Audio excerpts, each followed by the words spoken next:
Hello, everyone, and welcome to another episode of the United Adventure Company right here on our Twitch channel. I am your Dungeon Master and stream host for today. My name is Jackal Crossing, and we have a very special treat. We have a new game kicking off today. It's Hoard of the Dragon Queen. Dun dun dun. And we have a brand new cast for you as well. Thank you, RB, for the raid. Strissy, LK, and oh wow, RB, thanks for the sub too. Oh, nice prime sub. Everybody, you can use your subs. Don't forget that. We appreciate the raid and wow, Strissy and LK's here and wow, all kinds of folks. Thank you so much for joining us.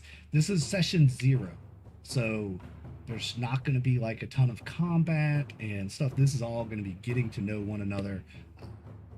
The characters have already been rolled. Basic equipment's been given, hit points, etc. But this is going to be session 0. The second half will probably run across into a little bit of light role play and get into the module. So, without further ado, since we are all new here on the stream, I would like to go around. We'll start with the top. Let's see. That's the top left side of the screen, and start with you and let you introduce yourself, the character you're playing, and then we'll go down and around. Take it away.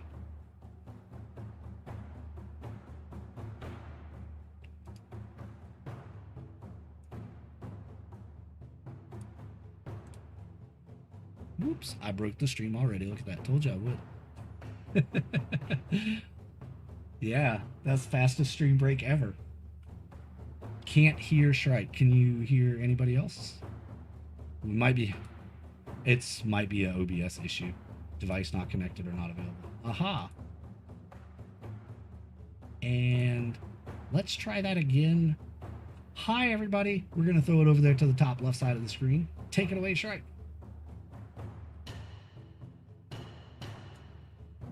Still not working. I chose the wrong audio output device, y'all. I'm sorry. What? Session 0 problems, take 3, and action. I am Jeremy, also known as Shrike. I am playing an elven warlock named Owen. Is that me next? Sure. Well, Take it away. I don't care. Y'all fight over the it. stream. Roll a d20. I don't care.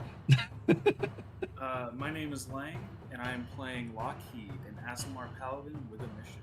I have you guys backwards, by the way. I have to fix that. yes, you do. I was gonna bring it up, but yes, you do. And I even saw that before the stream started and went, oh, I need to fix that. And why didn't you move? You need to move. And you need to move. Y'all, this is killing me. Move. There. There. We'll get it right, folks. I promise. We'll figure it out. So There in the we go. meantime, I am Smug-Looking Barrow, and I am playing Dinar, the Dragonborn Cleric of Bahamut. Good to know I'm not alone, RB. Thanks. He said he had the same problem on his stream. Yes, there was a Windows update, and anytime Windows updates, OBS says, you know what? We forgot everything you taught us, and you're going to have to rebuild your entire stream. So that's what's happening there, folks. OBS. Just the greatest piece of software. OBS or Windows? I mean, both. Right? They're fantastic. So we do have a player that's not with us this week and won't be with us for a few weeks as they are on a family vacation. Did all the introductions get done? I'm sorry. I believe Lockheed, so. Shrike, Donar. Okay, so did all of the audio get through? I hope so. yes, I think. Oh, it yeah. did. So we have a player, Teo is how you pronounce their name. They're playing a Tiefling Rogue, and yes, I know that we have some misspellings on our stream. We're gonna get those sorted out. So first thing we find is that the Tiefling Rogue is missing. Off to a great start. Yeah, exactly, right? Don't worry, he's just Extremely confident in in this group. He's not missing. He knows exactly where he is. Yeah, unfortunately we don't, which is a concern for us. Well, y'all actually don't know each other yet. None of you have met one another. Um, so that's what we're going to be doing today is talking about how you meet. You're going to gain equipment. You're going to gain other stuff, probably maybe even a little money if you play your cards right. And we'll see where the story goes from there. So that reminds me to cue my background story document, which, and one other thing I have to cue that because the other has stopped. So now I have to go here and do this.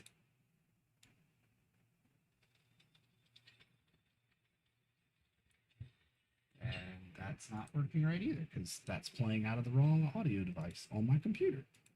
Grr. Y'all, I'm dying. This is today. what session 0 is for. That's right, to Yes, work out all these exactly. bugs, right? Exactly. So let me know if you all can hear this great music from Tabletop RPG. That sounds really choppy. It doesn't sound right. You know what? We're not going to play it from Roll20 then.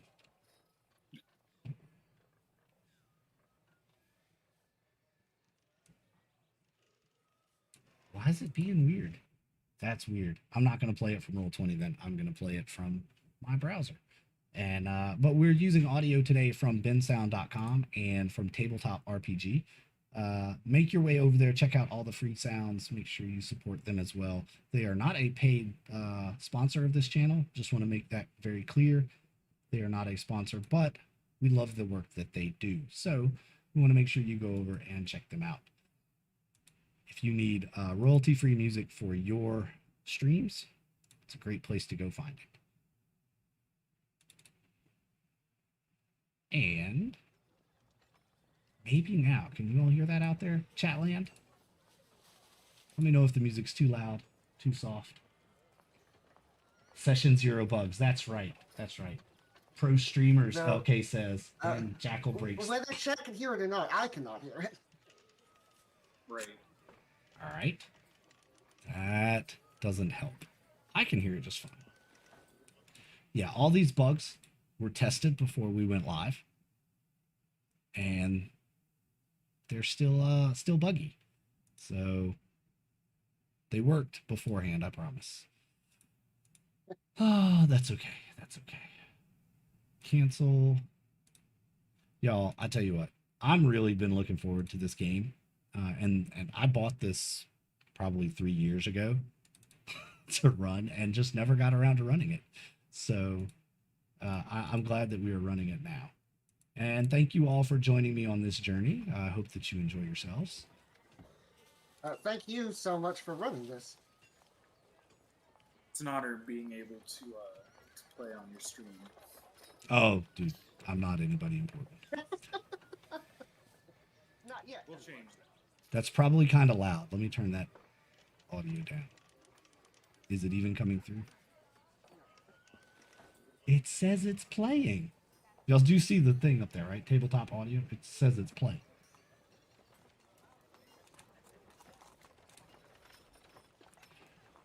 Oh yeah, it says not playing. No, I'm not on the jukebox. I'm on the stream. It's actually, I hear it coming through the... Maybe that's better. Chat, can you hear the town sounds coming through the stream? Okay. They can hear it. Y'all can't because it doesn't come through Discord. So... Yeah, I have the stream muted because I don't want to hear my voice. Don't blame you. Yep. So thanks out there, chat. Typically, music is good. Tabletop audio is playing. RB, thanks so much for all your help teaching me how to do this stuff. You find yourselves in a small town. This town, the name of the town is Burdusk. It's actually a small city, not really a town. On the Sword Coast in Forgotten Realms. You have each come here from wherever your hometown is. As part of your journey to a city called Candlekeep. You were on your way to Candlekeep to study and learn your trade and maybe pick up some other skills as well. Strissy, stop slapping people with the hamsters. That's not nice. So now that you are finally out in the world, gone from your homes to make a name for yourself, you have all your gear that you thought you would ever need, your tent, your backpack, bedrolls, some basics, anything else that you know the world will provide for you, anything you need. You're young, you're vibrant, you're ready to get out and hit the world on your own. You've traveled far and wide and experienced countless things along your way, from seedy taverns to getting caught in a raging river and a flash flood and half of your belongings being washed away. Luckily, you were able to go downstream and collect most of them. You lost a fork, a spoon, a mess kit here and there. But now you find yourself in the city of Burdusk, a city that was once the crown jewel of this region. That's why you decided to stop here on your way to Candlekeep. However, this trip has cost you quite a bit more than you expected. More gold, more supplies, more socks, more everything. So with your coin running low, you find yourself standing in front of a billboard outside of the Flourished Flagon Tavern and Inn. There are a few other folks standing around, looking at odd jobs posted, mostly mundane things. Anybody want to read the board? Let me know where everyone is. Yes, Dinar will walk up. So normally a Dragonborn is, just by being there, they command presence. Dinar, not so much. He's very short for a Dragonborn. He's quite lanky for a Dragonborn. He isn't what you would typically imagine when you think of that race. So he has to stand up a little bit in order to see the top of the board. But he is going to sift through all the posters and to see if there's anything that he can. Sure. Is anyone else there now, or are we just with Dinar? These little socks. Do you have any idea how expensive socks for Dragonborn are? That's No. yeah. Lockheed also will go and look at the board. After all of my equipment has just been washed away or rendered unusable, I need to do something to make up some. All right. I don't know why I want to keep pronouncing your character's name phonetically with every letter, but you're going to have to give it to me one more time, Shrike. Owen. It's Irish spelling. Yeah, you're killing me with that. But that's okay. Owen. Are you outside? Or where are you in the city of Burdusk? I'm gonna travel over here. I am outside, and I will go and check the board as well. Fantastic. So, as you're standing there, you kind of walk up amongst each other, and perhaps at different times during the day. You don't even all have to be there at the same time. You see a few things that might jump out to you. The first one in very bold and big letters, wide script. It says, "Great pay, great hours, tips and barkeeps, seller help needed ASAP. Apply within." Obviously, they are looking for barkeeps at the tavern here that you're standing outside of. Another one says, "Travel and gold interest you? Need 10 strong individuals to assist merchants. See Yuri at the market daily at dawn. No experience necessary." Lost cat. Black cat with white spots. A crude drawing, probably done by a small child, is sketched out next to it. Another ad, kind of, you look at it, it's a wanted poster, actually. And it says, "Wanted. Slick Pickles for thievery, inciting chaos, civil disobedience." The poster is very aged and faded. You see it's weathered. It's probably been here quite a long time.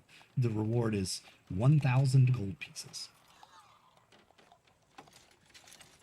Never thought anyone with the name of Slick Pickle could be worth 1,000 gold. Oh, you must not know the legend of Slick Pickles.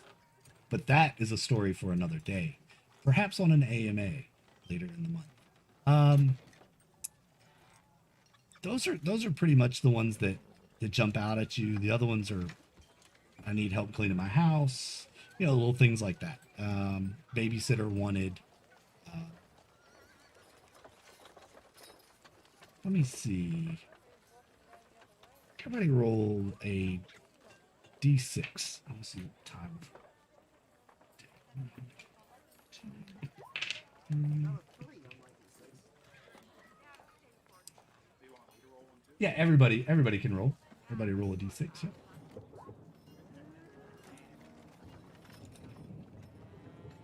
All right. I love it. I love it. See, they don't even know what they're rolling for, but they're willing to roll for me anyway. All right. So, actually, none of you were there at the same time. You all have come across these ads at different times throughout the day. Do any of you want to look at any of the, follow up with any of the ads that you've seen? Does the one that's asking for yard for merchants, does it say what cities they head to? It does not. It just says, for more information, see Yuri at the market, daily at dawn. And it's already passed. Yeah, you're there about midday, a little after midday. And you get there early evening, and Donar shows up about mid-afternoon. You all see these ads. I would be interested in checking that out. That would have to wait till tomorrow. It depends a little bit on exactly the definition of swab. As far as apprehending a criminal, that seems interesting as well. Now, it seems like this is one of the bigger ads. So, Denard might go ask around about, first of all, when exactly was that posted, if it's still valid, and what URL is. Can I adjust everyone's volume up? Go ahead. I was wondering, is there any more information about the lost cat? Where's this kid? What's the cat look like other than the drawing? Nope. It's really just, it looks like a kid scribbled it out and stuck it on this as they were, maybe walking down looking for their cat or something. You can, I tell you what, roll an investigate. Roll me an investigation, which would be intelligence plus investigation modifier. First beats winner roll of the session. Let's go. All right. So with a 16, you're kind of looking around, and you see basically a trail of these posters going in both directions on every post, every billboard, every flat surface along the way. Basically, there's almost an exact replica of this poster on this street everywhere. You do see some houses down at the end of the street. Okay, I'm gonna follow this trail towards the houses. See if I can find this kid. Okay. You do eventually come to a row of houses, and the last poster that you saw was probably half a block back or so. And you figure it's probably somewhere around here. Make a perception roll.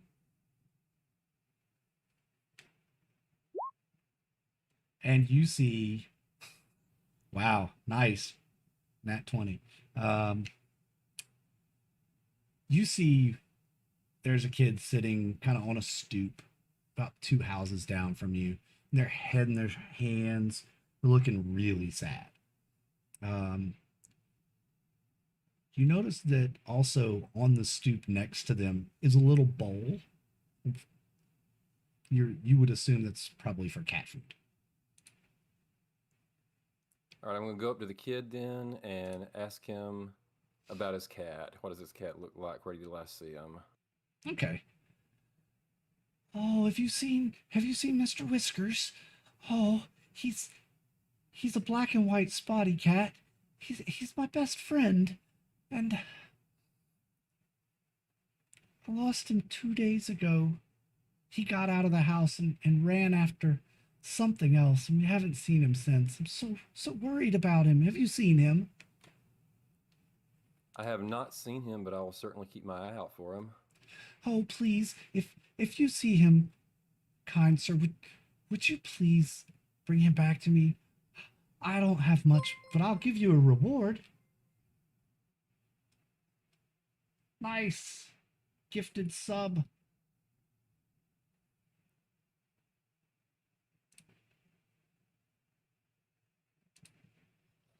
Could you bring him back to me, please? So where did you last see him?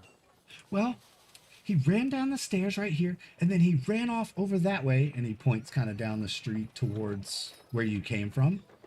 And he ducked into the alley behind one of the bars. I tried to chase him, but he's just so fast.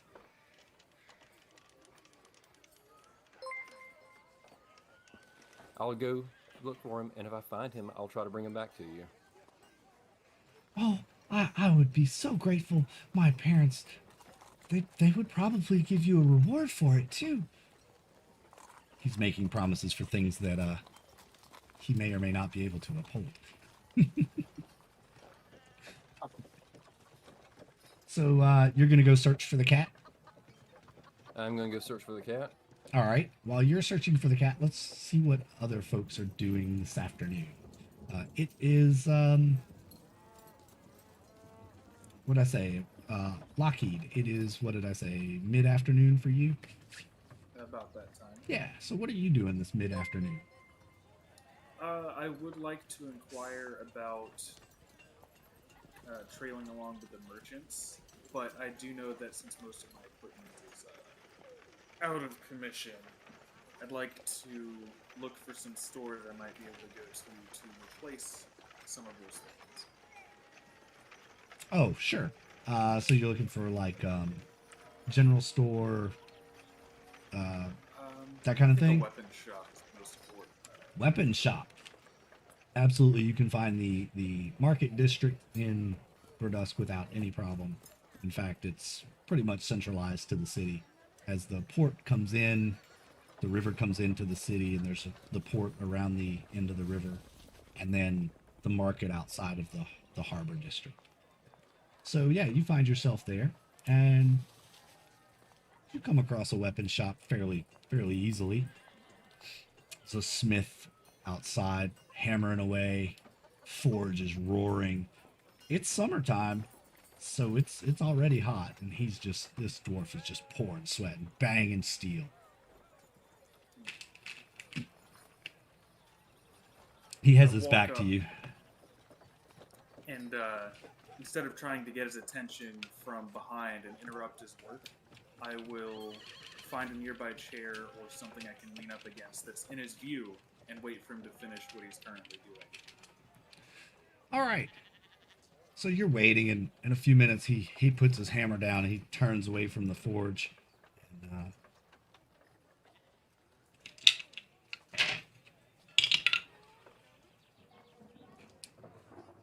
he turns and looks at you and goes, "Ah, I bet you thought you'd spook me."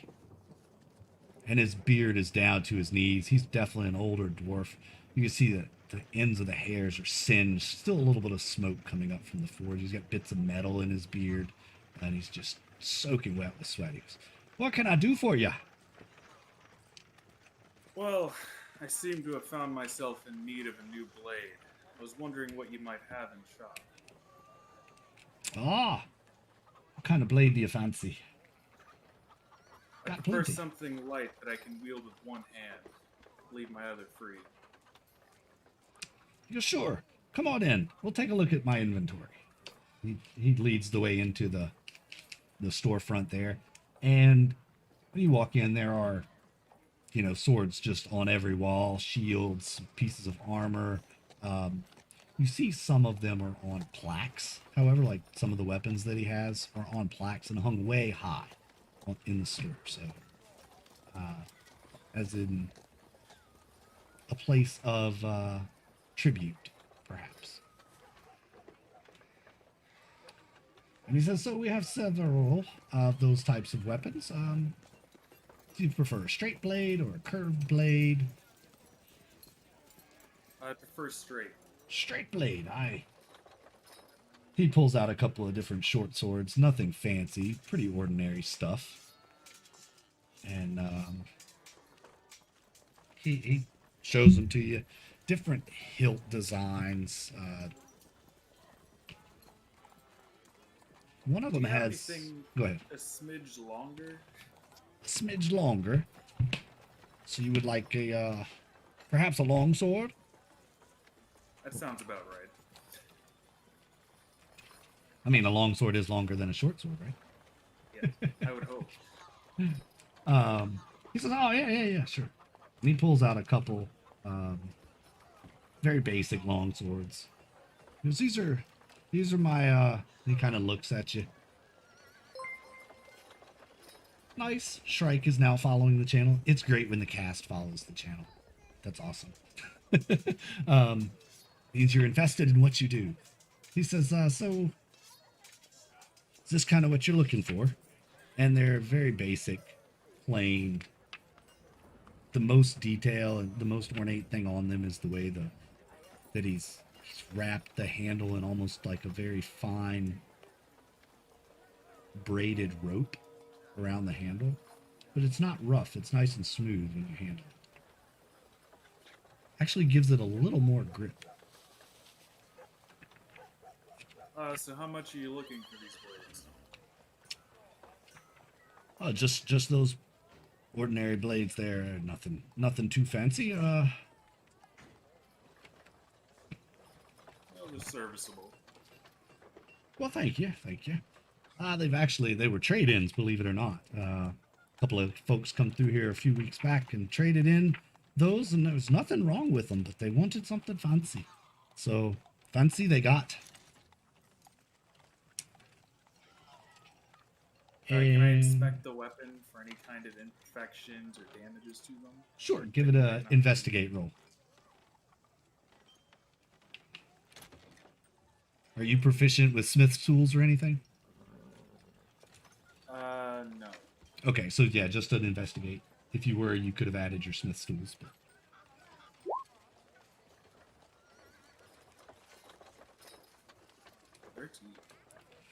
13.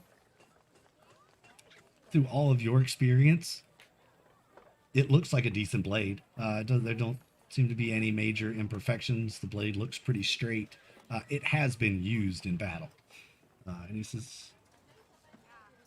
said, I'll let you have that one for 12 gold. And there were 2 of them on the shelf? Yes. I'll take both for 20. Roll a persuasion. And I will...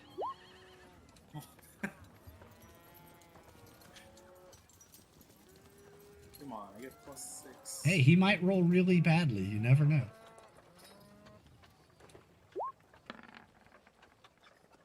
Oh! just beat you out there. 20. That's what I got in them, lad. I tell you what. You got anything special to throw in with that 20 gold? I don't believe I do. Do I? I don't think you have anything. Other than maybe a day's labor.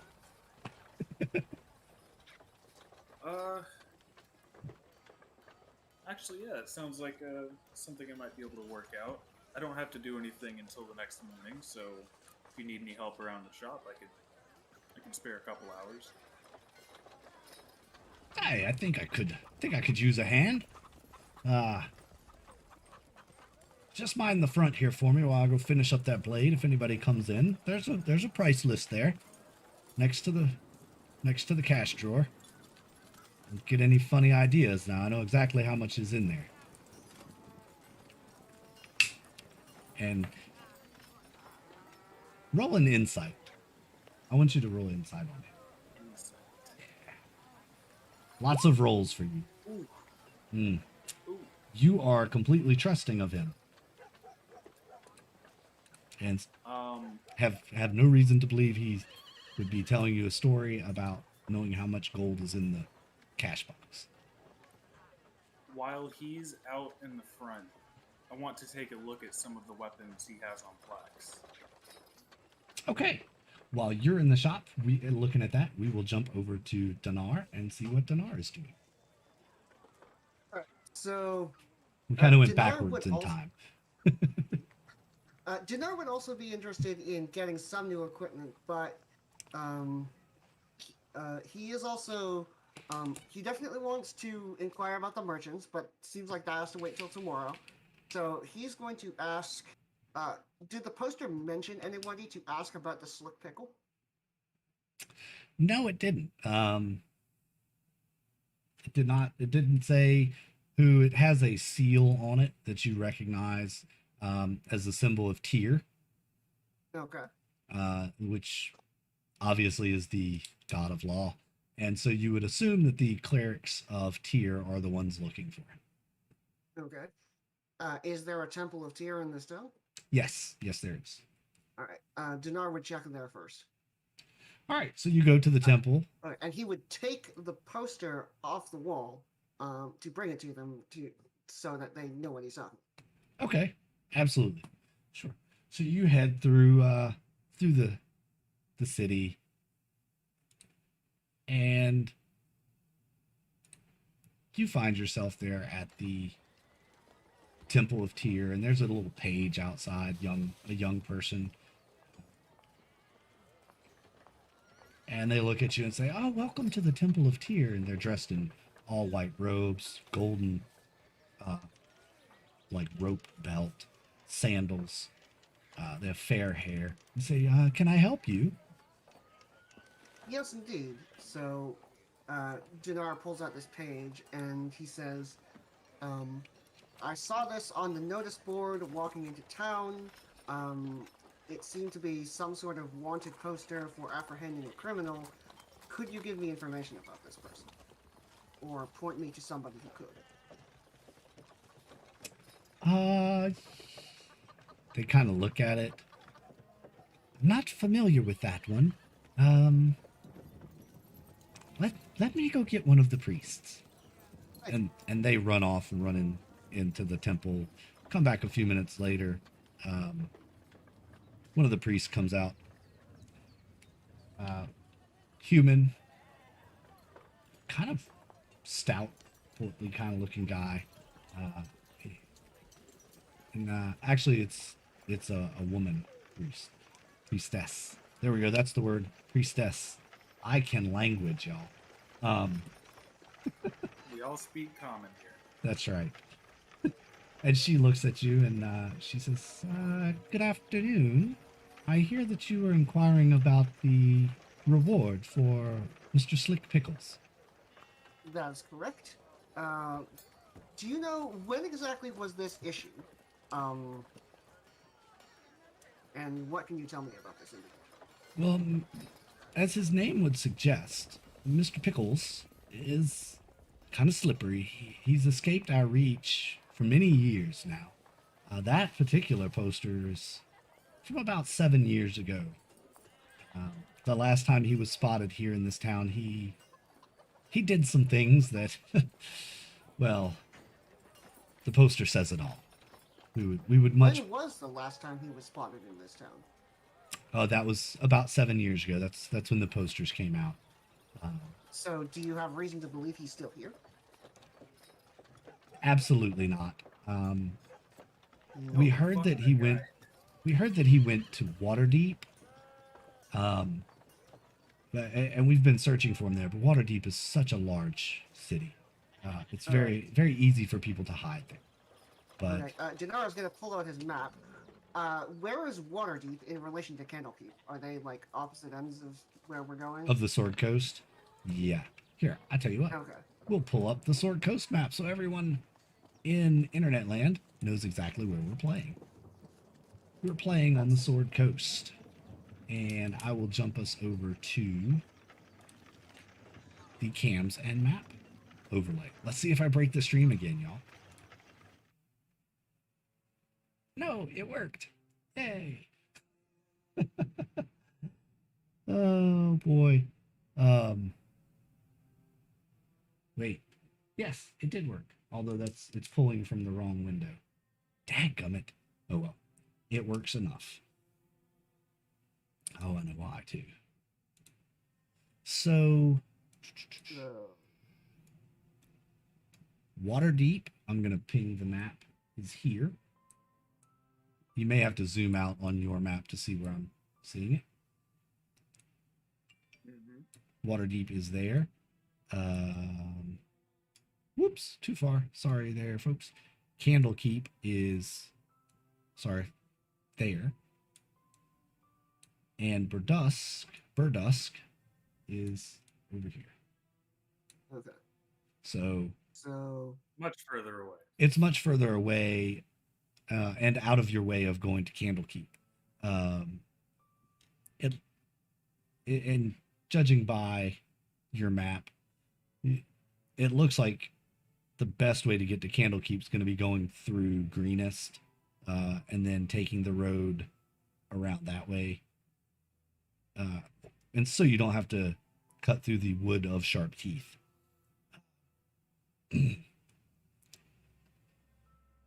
that makes sense. Other cities that So- you would know of, Baldur's Gate, obviously. And then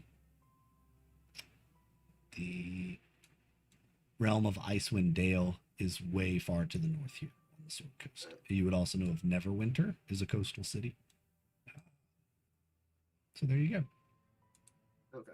So Dinar will thank this this priestess and say, thank you very much for the information. Unfortunately, I don't know any.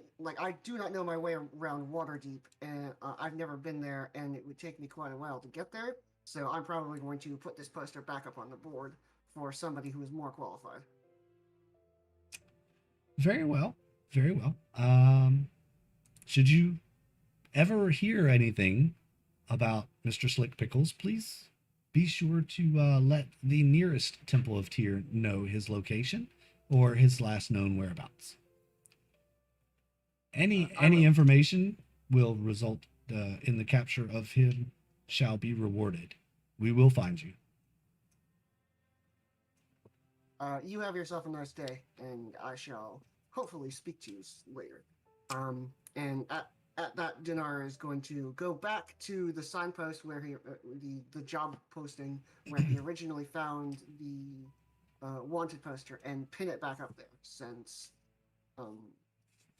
hopefully somebody will find it useful. Very nice. And at that point, he is also going to go investigate the shopping district at the center of town to look for some equipment. Okie doke. I have to fix a couple things on that overlay, so I'm going to switch us back to the cameras. Sounds good. So you go shopping. Let's see. It's took you a fair amount of time actually to travel through town, get to the temple, have that interaction, come all the way back, and pin this thing back up. And as you turn around to leave the postings board, it's probably getting pretty late in the day. I would say probably close to 6:30 in the evening, early evening. Roll a perception for me. And also, can everyone put in the Discord chat your passive perception for me, please? So I can just keep a note of that. Just a moment. And while folks are doing those things, if you're enjoying the show, y'all, please make sure you can join our Discord if you would like and interact with our characters between streams. And come hang out with us when we're not on. Reload. I'm gonna have to reload roll 20 because my character sheet doesn't seem to be loaded. But for now, I'm just gonna do a regular roll. So that is my perception. Okay. Yeah, Roll20 does that sometimes. It just kind of freezes and you have to For some reason, my refresh. character sheet is minimized.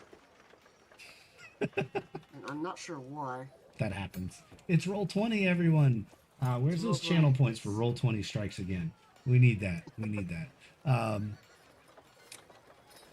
So that was a 15. Yes, it was. Joys of having high wisdom. Owen, what are you wearing? How are you dressed on this day? Are you wearing your green robes and Yeah, the green robes. And yeah. okay? So Dinar, you see a elf. He's slowly walking down the street, dressed in green robes, kind of looking back and forth, side to side. You see him a couple of times go and look behind some boxes, crates. He's searching for something. If you look around, you don't see anybody else looking for anything. And this individual could be lost, or he lost something. Dinar is going to sort of, not specifically walk up to him, but he's going to walk a little bit towards him and then pipe up. And he's going to say, is everything all right? Everything's fine. An elf of few words. Well,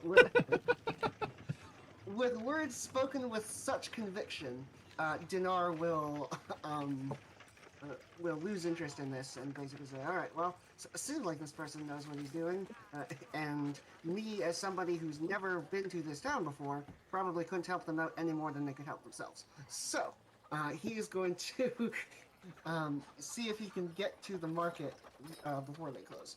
All right, sure. Let's jump in the timeline right there, and we'll go back to Owen and pick up the chase for the cat, and then we'll come back to the market in just a minute. Ooh, that was a weird flicker. Oh, and so this individual passes by. Is everything all right? And you have a short. Yep, everything's good. What do you do after Do that? I see any signs of a cat in the area? You have seen a lot of cats in this area, actually. None that specifically match the description that was given to you, but you have seen several cats. How large is this alley? It's probably about 15 feet wide. There's store boxes, from the different taverns and bales of hay for the stables that are next to the taverns and things like that here. So obviously places where animals would hang out. How long is it? The alleyway is probably 25, 30 feet long down the back side of the tavern. I'm going to cast Fairy Fire as centered into the alley as I can. Let's light up some cats. Exactly. You just trying to light the alleyway, or Well, Fairy Fire is going to light any creature in the radius right? up. All right.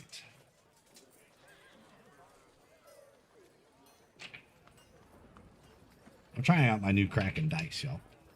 So, that's why I'm in here. All right.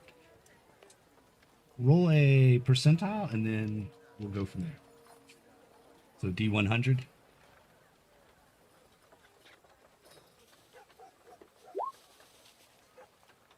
All right. Now roll a D8.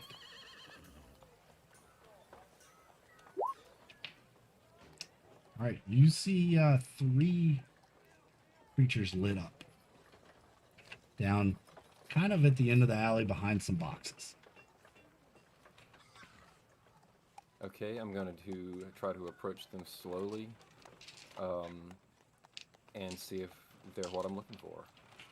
All right, roll your stealth, or if you don't have stealth, you can use a dex modifier.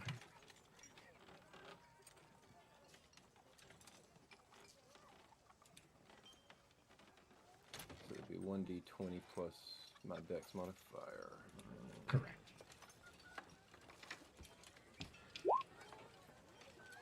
All right. You successfully sneak up on these three creatures, and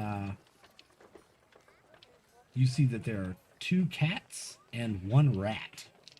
And the cats have the rat backed into a corner. And they're hissing, all three of them are hissing at each other. And this rat's almost as big as the cats. This is a tavern rat. Thing's huge. And one of the cats does look like the cat that was described to you. It resembles nothing like the sketch on the poster, but it does resemble the cat that was described to you.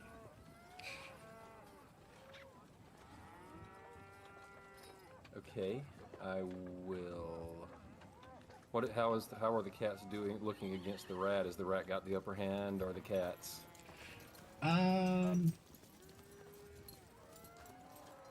Do you have like animal handling or anything like that?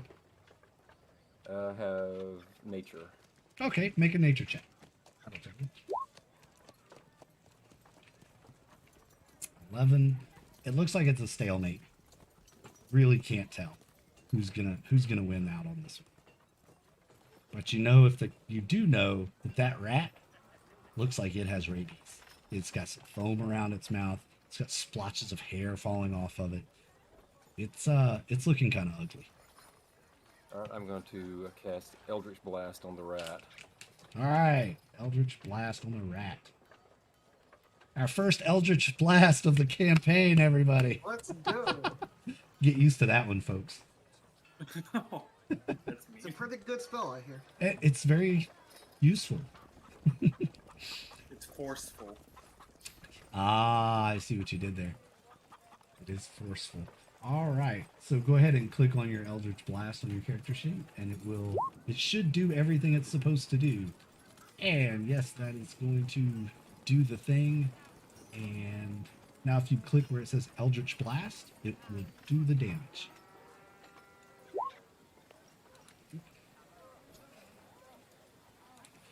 All right. And Eldritch Blast. We'll do the spell description just in case people at home aren't familiar with the spell. You kind of hide behind one of the crates. You've snuck up on them and you've assessed the situation. And you cast Eldritch Blast. This bolt of energy shoots forth from your hand, hits the rat, flips it over a couple of times, and gives the cats an opportunity to jump on this rat while it is kind of stunned.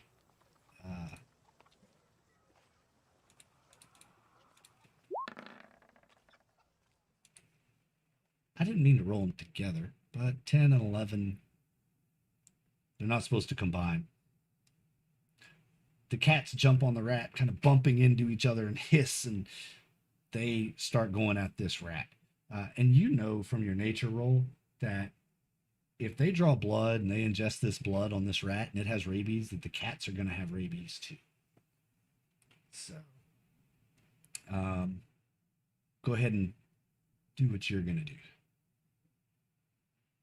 Does this happen to be anywhere near the shop that I'm working in? Actually, no. The rat lashes out and misses the cats. Unfortunately, it is not. I'm going to run in and try to grab the cat in question and get and run away with it. All right. Let's make an athletics check. And your DC... Oh, damn. Ooh. Wow. You are successfully more athletic than a cat. Let's go. Describe how you do this. That's a great roll.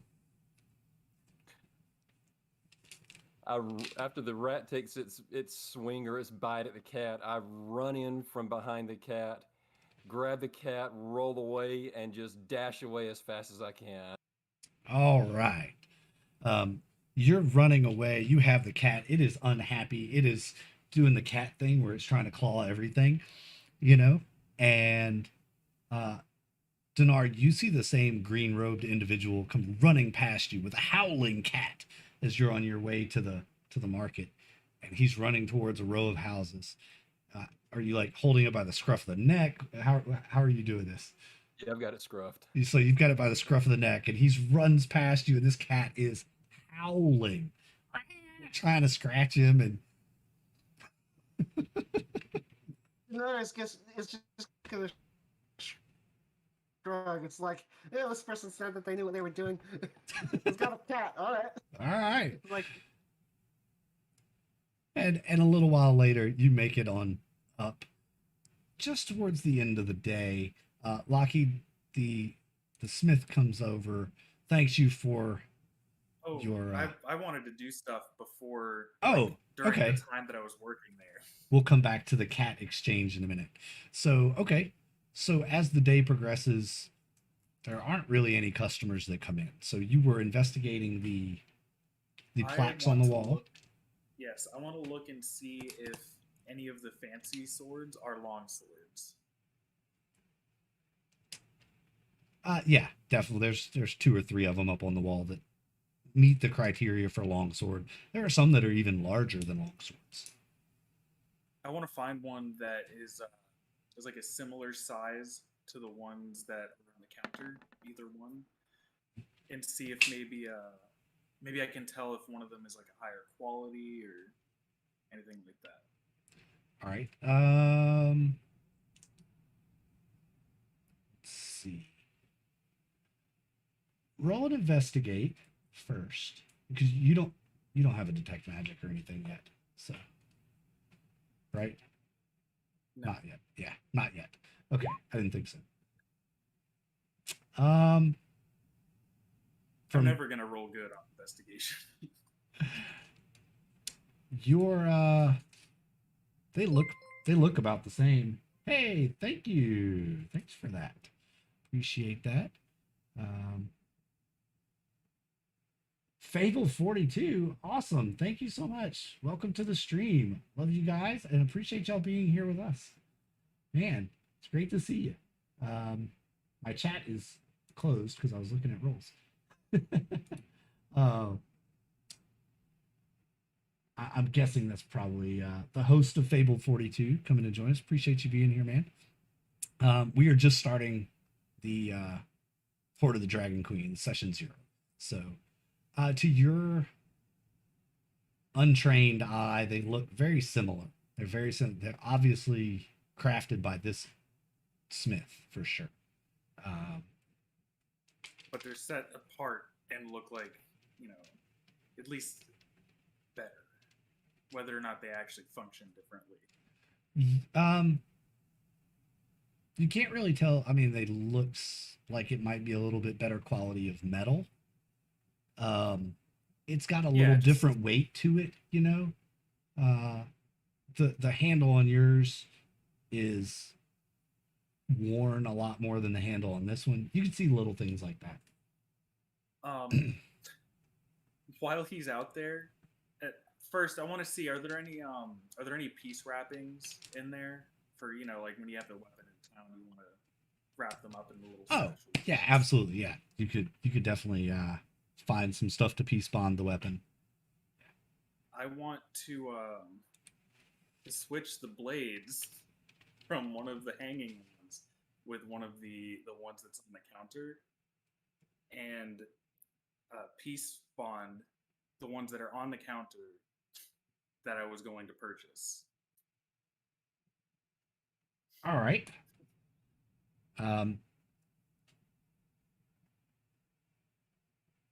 As you are rehanging the one on the plaque on the wall above, the bell rings as the door swings open. When you and it's the same door you and the smith came in when you first came here today. So, Dinar, as you find the weapon shop, you open the door, a little bell chimes, and you see an individual on a stool hanging a sword on a plaque on the wall. all right. Lockheed, you see this individual, you turn around and look, and you see this individual walk in. So Dinar wouldn't know off the Dinar has never been here, doesn't know what the smith looks like.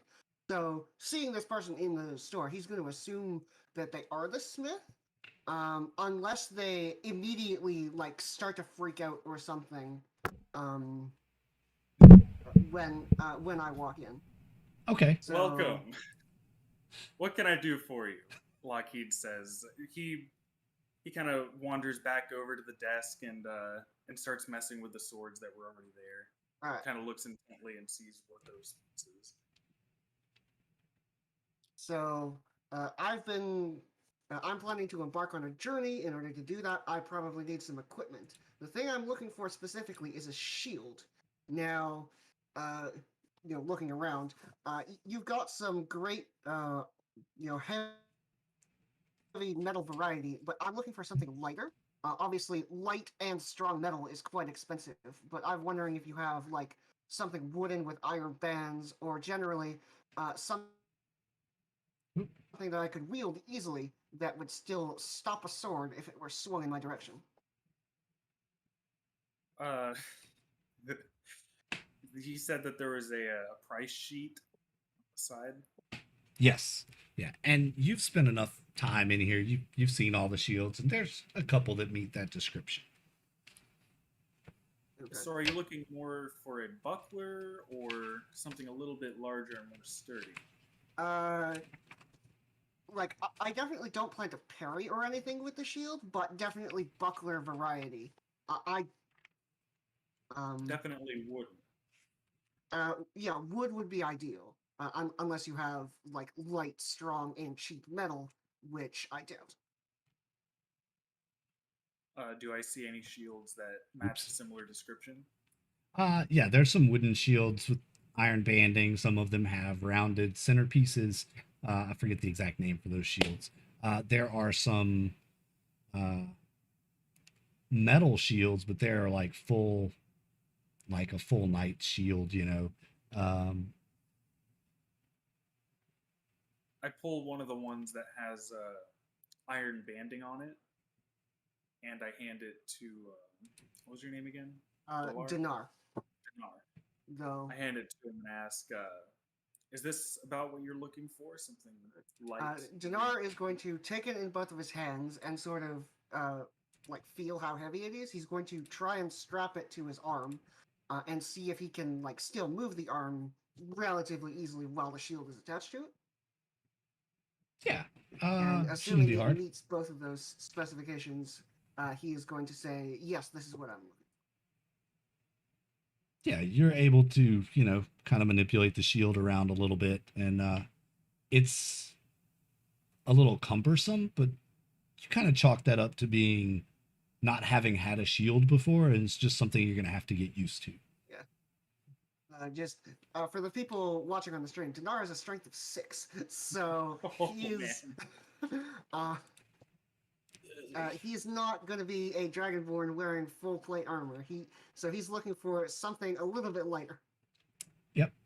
I mean, And you can tell that if you were to walk around like carrying this shield all the time, that your arm would wear out. So you're going to Yeah. need to have some kind of a strap or something to carry it on your back when you're not actively using it or presenting. okay. Do they? So Dinar is going to say, "This looks good. This is something I'd be interested in. Do you have a strap or some way that I could carry this on my back while I don't need it?" We might be able to work something out like that. I'm not actually the smith. I just work here. However, if you were to purchase the shield, I'm sure it'd be a very small surcharge to just have something to maybe affix it on like a belt buckle. Okay. It's not difficult work. Hey, I just work here, man. Look. He's not technically lying. No, he's not. He's not. Um,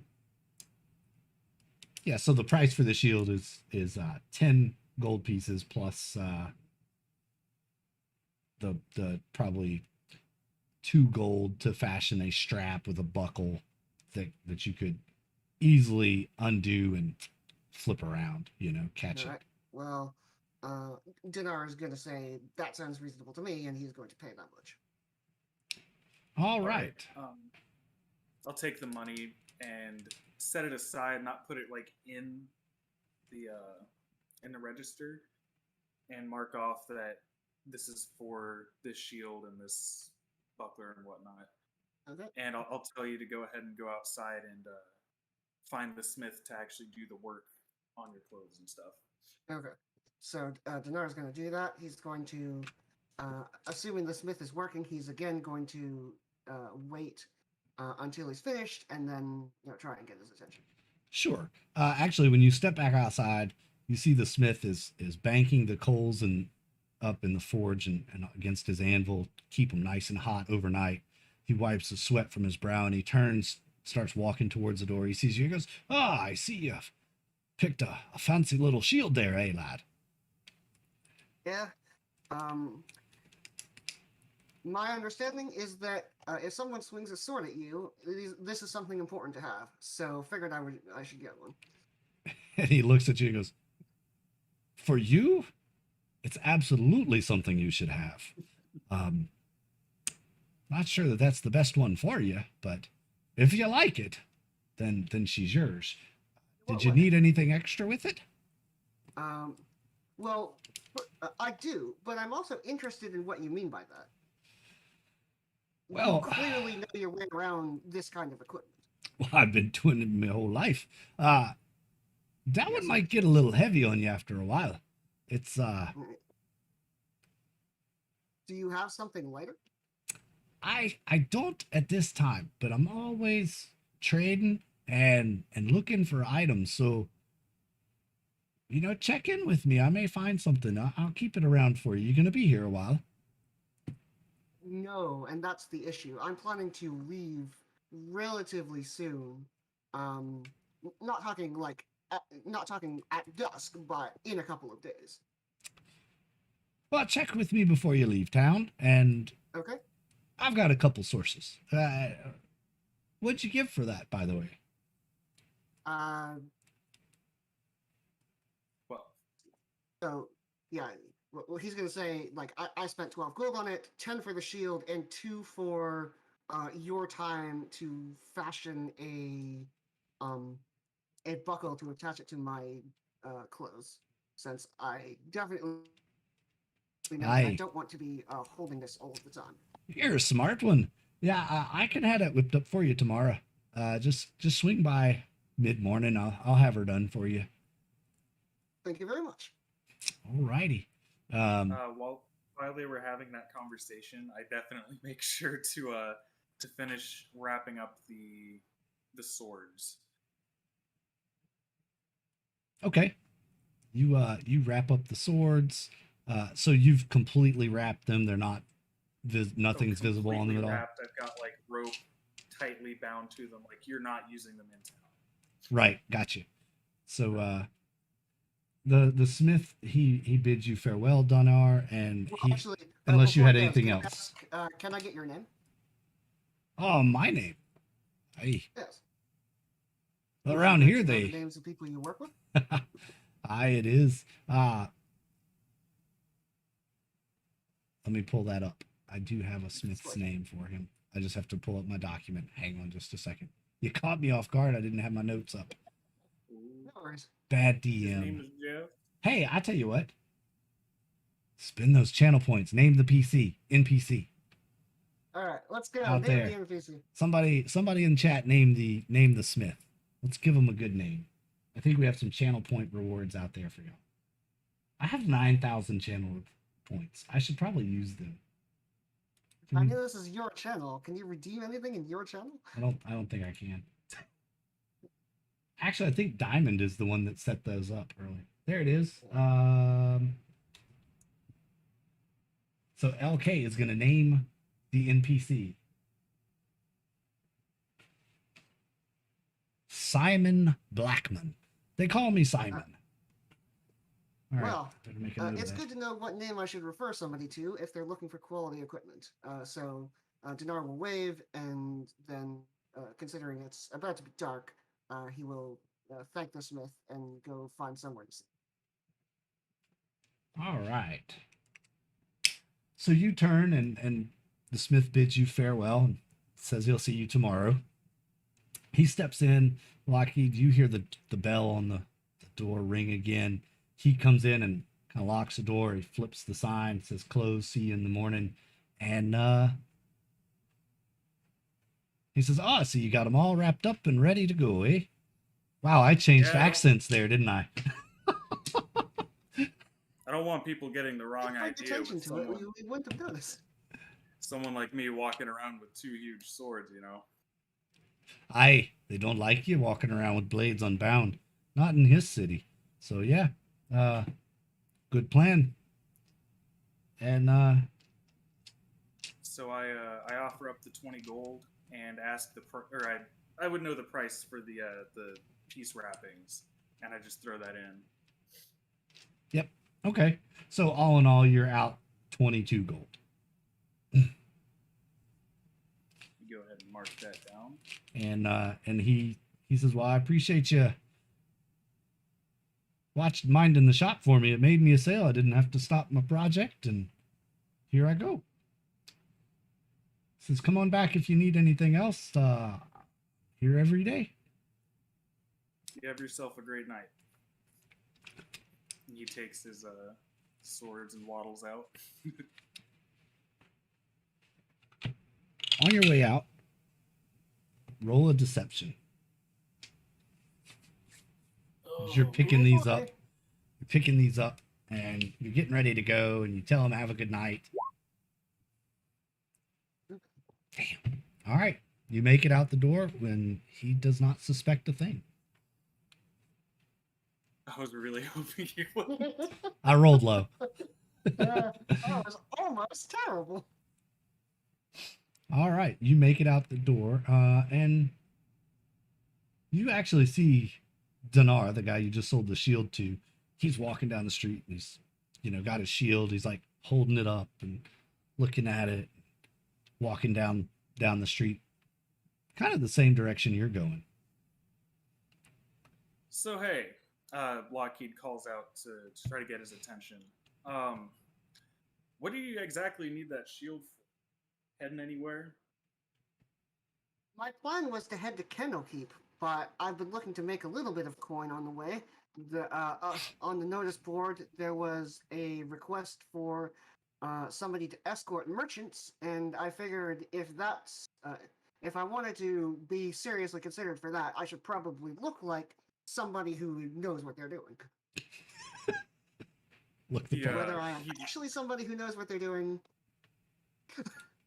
He lifts up the swords that are wrapped up and said, "Well, that's a coincidence for the ages. I happened to lose my old swords, and I was headed to Candlekeep as well. I figured I'd look at the job posting, and I thought you said you worked at the Smith. Yeah, I took a quick day job so I could get a discount on the weapon. Whatever works. So, according to the posting, we need to meet somebody at dawn. So I don't really have anything else I need to do for the rest of the day. So I was planning on just finding somewhere to rest. Well, I guess I'll accompany you to look for a nice inn for the night. Sounds good.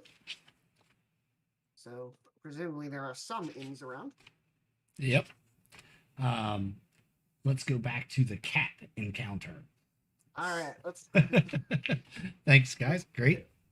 So we go back to Owen, and you have this cat. And, roll a nature for me. See if you can calm the cat down.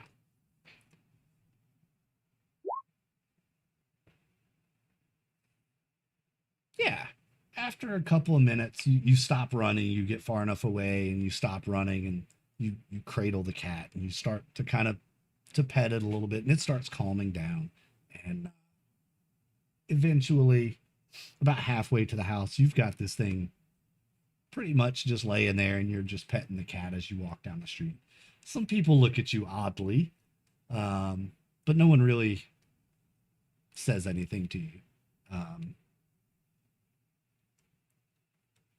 You get back to the house, and there's the kid, and they're still sitting there.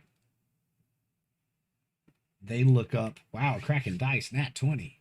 Kid looks up and jumps off the stoop, running towards you. You found Mr. Whiskers. You found Mr. Whiskers. Oh my gosh, Mister, that's great. Oh, oh. And they kind of just wrap around you and go to give you this huge hug. And then they reach up for Mr. Whiskers, like, please let me have my kitty. And the door opens to the house. This woman sticks her head out. She says, what, who is that? Who's that you're wrapped around? And the little kid turns around. He found Mr. Whiskers. And she just looks at you and says, oh, okay. You can tell mom's not 100% pleased that Mr. Whiskers is coming back home. But where do you go with this from here?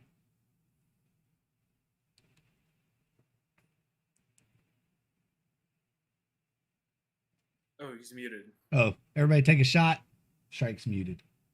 No. Hit the wrong button. Yes, I found your son's cat. He mentioned you might help me out with a little bit of gold or some other reward my direction. Oh, we did, huh? Always promising things, Thomas. And she says, look, we don't have much, but you don't look like you're from here. You look like a weary traveler. She looks down at your shoes and sees that they have many miles on them of walking.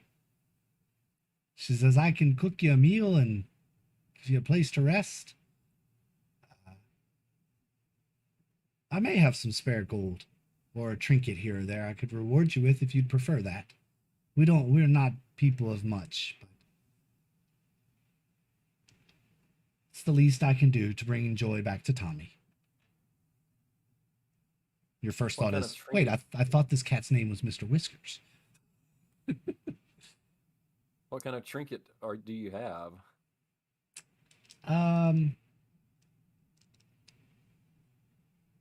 She says, Rob these. you're gonna exploit these people for goods. She says, I'll be right back then, lad. And she goes in and comes out, and I went back to the blacksmith there. I'm like, no, I'm gonna trying to keep my voices separate today is gonna be difficult, I can see. She comes back out with a silver brooch, like, and looks pretty simple, but it has a gem in it. And it's a green colored, probably like an emerald or something. Not very big, but you've seen them around at shops, and they sell for 5 or 10 gold, depending on the merchant. And she says, my late husband won this in a poker tournament, and I would be happy to be rid of it, actually. Well, I will take the brooch and give the kid the cat.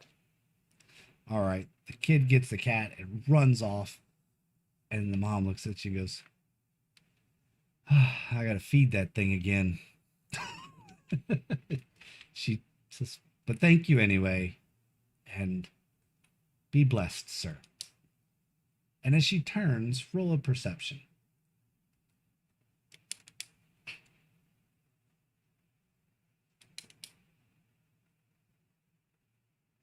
My mouse is acting up here. Hang on. Okay. Happens to the best of us.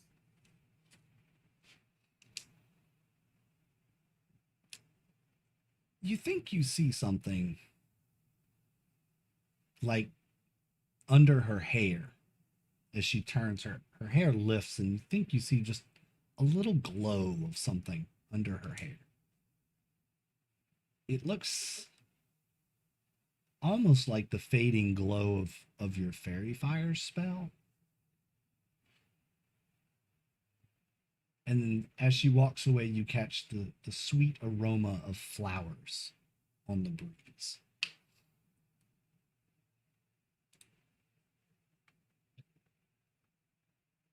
spooky.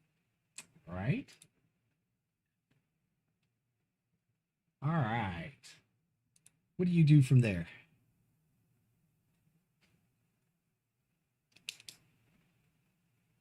Yeah, I don't have detect magic. So far, the two people who wish they had detect magic find the magic, and I, you actually do have detect magic, did that. I'm Well, just gonna try to take a closer look at her and the house and see if I see anything else odd. okay.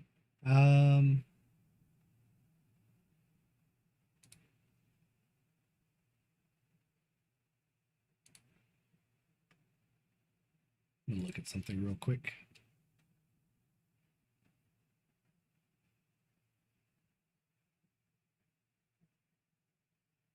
Actually,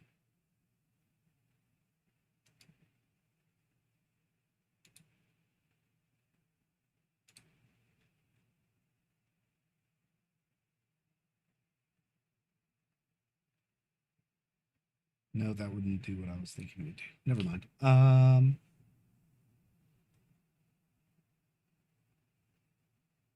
Trying to think what you should roll for that. Probably, yeah. Roll another nature. We'll let you roll a nature for that. Had to think about what that might be. And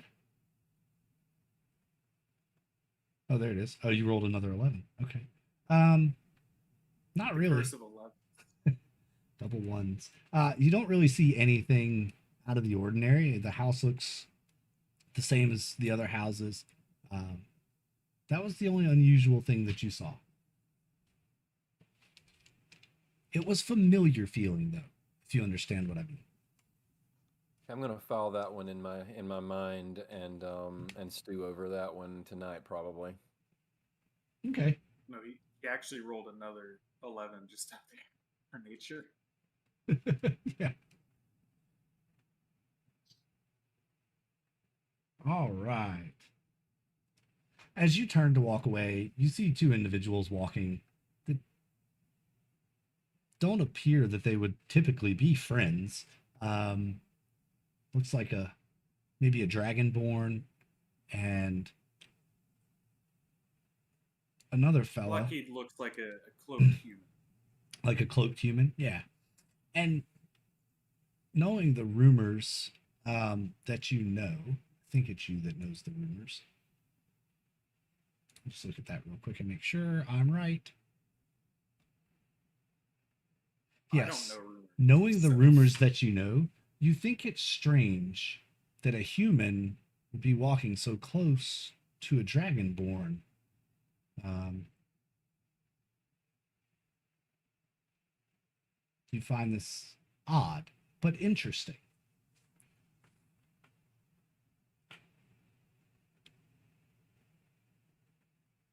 I'm gonna tail them from a distance and see where they're going and what they're doing.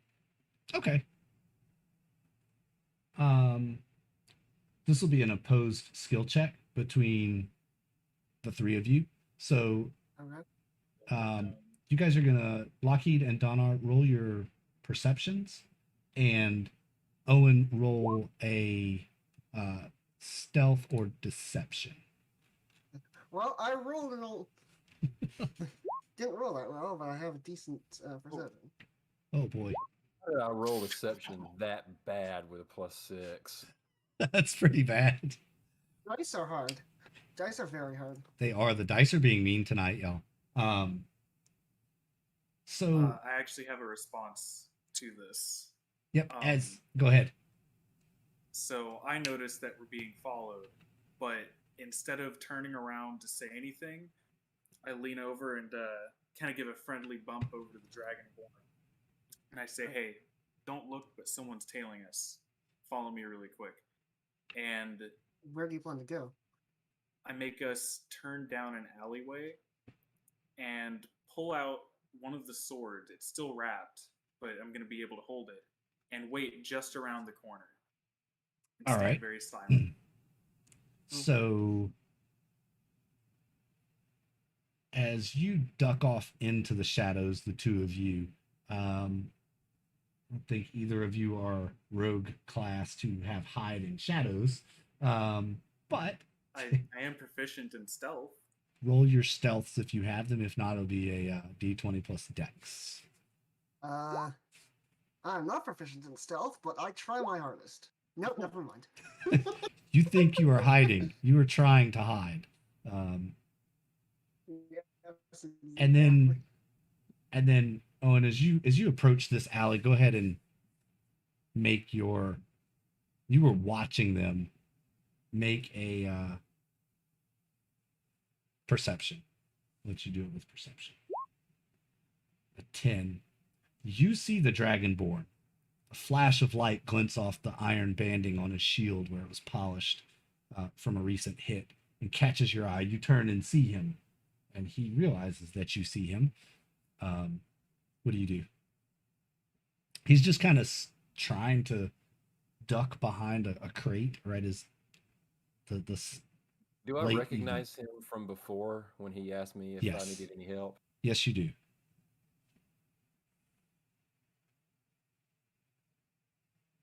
Hello back there.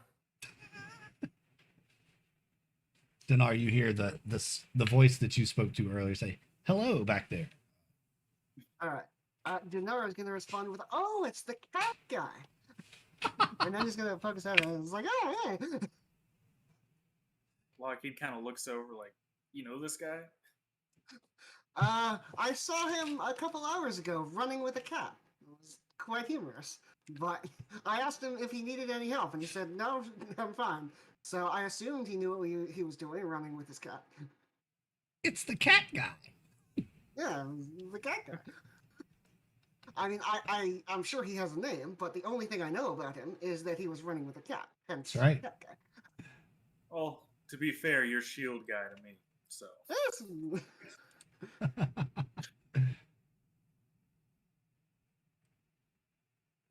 Well, I suppose we could do with some slightly more formal introductions. So I am not, in fact, Shield Guy. I am Dinar. And you, he calls out to the other person, presumably have a name other than Cat Guy. I'm Owen, and I was just curious about what a dragonborn and a human were doing together in the city. Both finding a place to spend the night, basically. I don't particularly make judgments based on what someone looks like. If I think that it might be better to travel in a pack, that's what I do. Well, I too was trying to find somewhere to rest for the night when you caught my eye. Oh, wait, that wasn't looks supposed to like happen we're yet. all Headed to the inn. It's like, now I can hear the inn music.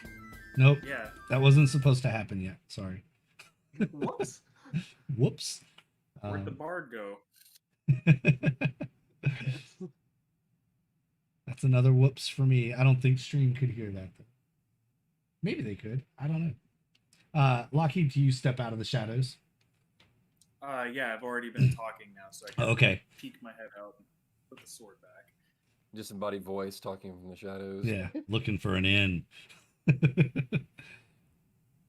Well, you do remember that outside just outside where you were looking at the postings was the Flourished Flagon, which is a tavern and inn. It's a well-known establishment in Burdusk, and many Oh, look, heroes have stayed there and started their legends in that very tavern. Yeah. People in the stream can't see, but there is an IRL cat in Cat Guy's camera. Nice. So, role playing the part perfectly. There we go. Alright. So, let us head to the Flourished Flagon. All right. Do you all want to go? We got Kitty on camera. Do you all want to head then over to the Flourished Flagon? Yes, we do. All right. Give me just a second to make sure that I do this correctly so I don't mess anything up this time as we switch gears and go to another map. Settings, map settings. I want to play none. Save, because I want to play it from a different source. Close. All right. The three of you walk down the street. The night has begun to fall for sure. It is getting cool. While it is summer, the nights here are pretty cool. And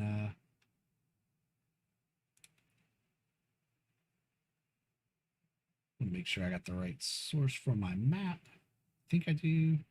Oh, wait, I needed to do this, though. Map needs to go down below layers. There we go. And that should fix that issue. So the only other thing I have to do now is the map music, which we'll do in just a moment. So you walk in to the Flourished Flagon. It is like I said, a small but well-known establishment in Burdusk. It's not at all populated tonight. However, there are no people in the inn or in the tavern, save the Not barkeep. even like a bar. Okay. Yeah, there's a barkeep, but there are no patrons. A sign as you walk in, a sign says live music tonight. So apparently they're going to have a bard. Well, Dinar is going to walk up to the barkeep and say, hello? I'm looking for somewhere to spend the night, and I believe these fine folks are as well. Very well. Yes. Indeed. There we go. Now you should all be able to see on stream my version of the Flourished Flagon. Ah, yes, I do. Maybe. Part of it, anyway. Oh, I can see it in roll 22. Fancy. Part of it, anyway. That's all right. That's one thing I don't like about Roll20 is the zoom function. It's so large. There's no incremental. It's just 10%. Sometimes a 10% change is drastic. So. I have a touchpad, so I can actually like do my fingers like this. Oh, see, that's nice. Yeah, that's nice. All right. So the barkeep says, yeah, we have a couple rooms available. One room or three separate rooms? Whichever would be cheaper, honestly. And he looks at the two of you. That one room's good with you guys? I think I'd rather have one for myself. That's fine. I don't know the two of you too much yet. I don't actually even need a bed. I just need somewhere to trance at. Oh, you can go sit in the stables if you want. If you want to sleep outside. We have people do that here all the time. Not a big deal. You sleep in the stables with that. That's cool. I'm used to you folks. And he says, well, a room, a meal, covers dinner and breakfast in the morning. Will be a solid gold for each of you. Except you, sir, if you don't want a room, it'll just be 5 silver. I'll get you 2 meals, one tonight and one in the morning. Oh, That's agreeable. there we go. The map music was turned all the way down. I don't think chat could have heard the music. Twitch, could you hear the music? I can't hear the music. Oh, I just closed the window. That was a bad idea. Oh, good. I didn't lose it. Oh, tabletop audio is covering me up on this. I need to move that. That's not cool. I need to be seen. There we go. So when I start a tabletop audio, it automatically throws the overlay up to give them credit in the stream. So it was covering me up. It covers you up almost completely. Almost completely. Now you all can yeah. see my beautiful face. But yeah, Dinar will pay the 1 gold, go get some food, and then he will head up to whichever room the barkeep has discerned as his, and go get some sleep. All right, turning in early. Anybody else gonna turn in or? Sorry, what time of day is it? It's Is it like night? Yeah, it's Or- nighttime. It's probably by this point, probably 8 or 9 o'clock at night. You Okay. get you. Dinar does want to get to sleep early because he needs to be somewhere at dawn. Very well, and you know that this time of year dawn comes pretty quick. Yes. So, don't think there are any speaking- alarm clocks back in D&D, so just gonna go to bed early instead. Hey, you're just gonna set your mobile shield device to wake you up in the morning. Yes, exactly. Cast Right the on. alarm spell. Yeah, Yeah, I don't have that, unfortunately. you need an artificer to build you an alarm clock, Wouldn't that be nice? a sundial alarm clock. Yes, exactly. All right, Lockie, what are you doing then? I'm gonna go ahead and take dinner, retreat to the room, and examine the sword. more Very well. closely. Okay, and Owen, you gonna head out to the take stables? Dinner. I'll take dinner, and then I'm going to hang out in the tavern's common room for a while longer. Okay, very well. Dinar's resting. Lockie, do you have identify? No. As a paladin, I don't think you do yet. I would just want to test the weighting behind it and like get accustomed to wielding it. Okay. So yeah, you've definitely, when you flip it around compared to the other one, this is a much higher quality sword. It is a little lighter, and it swings a little more naturally to you. Other than that, you prefer this one that you took off the wall. You prefer it to the other one for sure. I'll go ahead and keep that as my main hand. Note that to myself and sheathe them accordingly. All right. You sheathe them up, and anything else you're gonna do for the evening? Make a roll I don't need to. That's okay. That was Actually, a at least very you didn't waste a interesting 20. description. At least you didn't waste a 20.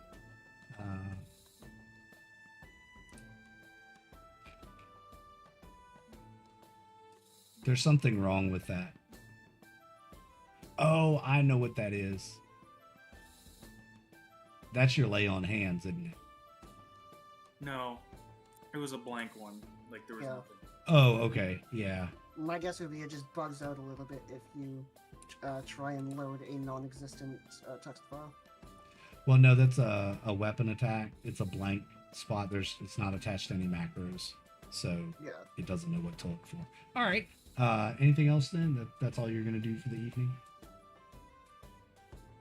Yeah, I'm gonna go ahead and retire. Okay, doke. Then Owen, as the night goes on, a few folks come in, some normals, regular folks, to the tavern. They get their food, they get their tables, they kind of sit down. After a little while, Bard gets up on the stage and starts singing these ballads and songs of war and battle. And, let's see. Oh wow. Okay.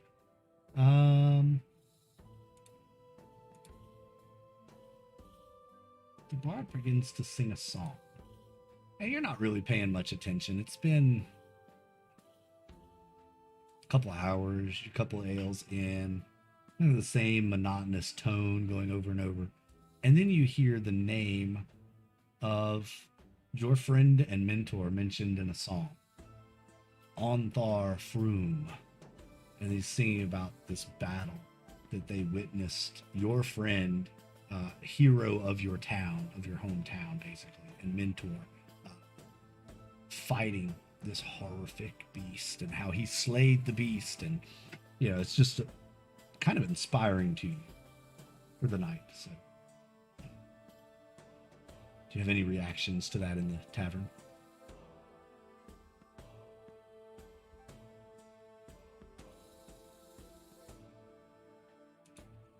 Going to throw a 1 gold tip at the bard. Right on. They give you a thumbs up and a nod, and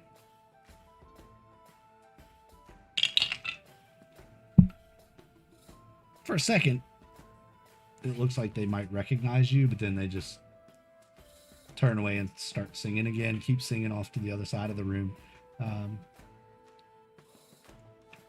That's about it. Nothing else really interesting happens. No bar fights.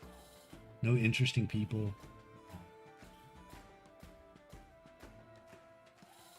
I think we're about to have a really big thunderstorm here, y'all. I just heard some massive thunder outside. I do have a UPS that will give me just a few minutes, so if something happens, I'll let everyone know. Sometimes we lose power in big storms here. So just FYI, everybody on stream and in the game, if something drastic happens, don't go anywhere. We will be back. Do you want to do anything else while you're hanging out in the tavern tonight? No, by around midnight, I'll retire to the stables and start my trance. Okay. Very well. The night passes uneventfully for you all. You get up, and outside your doors, and actually wrapped in a cloth, they've come and set a bowl of warm broth and like maybe a third of a loaf of fresh baked bread. See, I can talk. And therefore you all outside of your rooms, or in your case, Owen, outside next to you in the stables there. The smell actually wakes you up.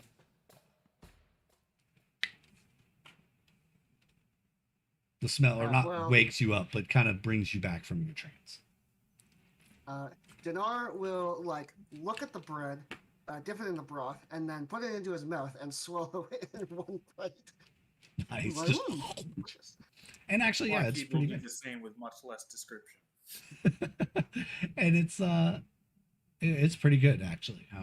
Obviously, some kind of chicken broth. There's what looks like to be egg white in it, maybe. So you get a little protein, some salt. It's nothing fancy. You'll then like grab the bowl, like pour that, and like drink the entire rest of it down. Nice. And then he will go investigate the. He will go investigate the job posting, since that is probably happening soon. All right. As you all get up and you make your way back into the main tavern, you bring your dishes back to the barkeep and set them on the bar. You see each other there in the morning.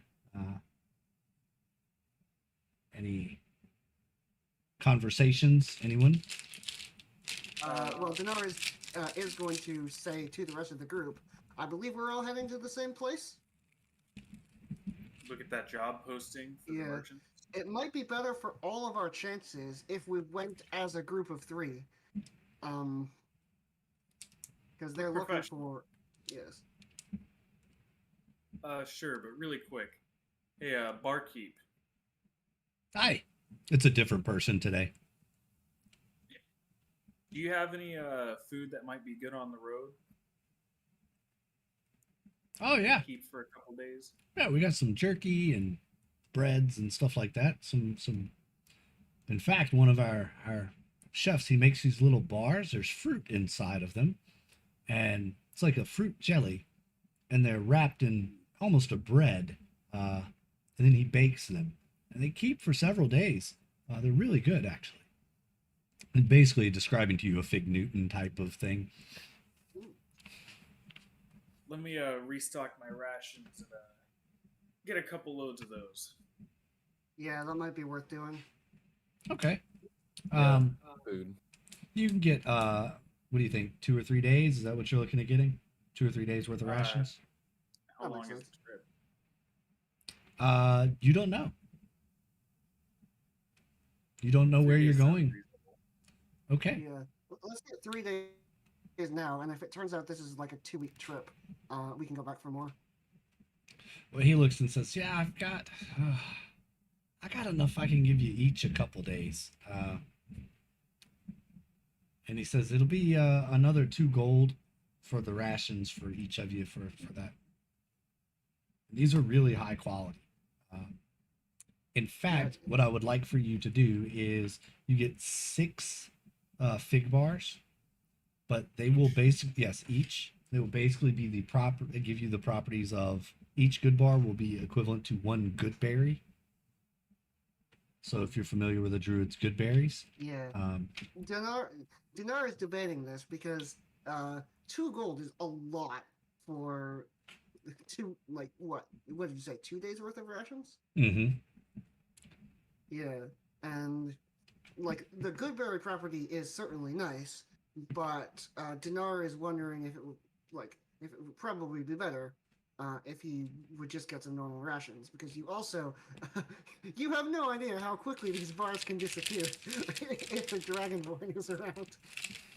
Lockheed looks down at the very short dragonborn and puts his hand on his shoulder and says, "If you don't support your local bakers, all you're gonna get is crap. Mm, Nice. Money fuels innovation, friend." I'll take what I can get here, but I also will inform the others that I am very good on the land and I can find us food and water every day, provided the land is suitable to give it to us. all right. Well, that sounds good. So Dinar will buy the bars, but he's also hoping that they can find some game or something along the way. All right. The barkeep says, "Well, that's fine then." He goes, "I take it the three of you are an adventuring group, eh?" We are now. That might be that might be putting it a little bit strongly, but And he points over to the we do wall plan to work together. that runs. Basically, it's the extension of the bar. This wall over here, Okay.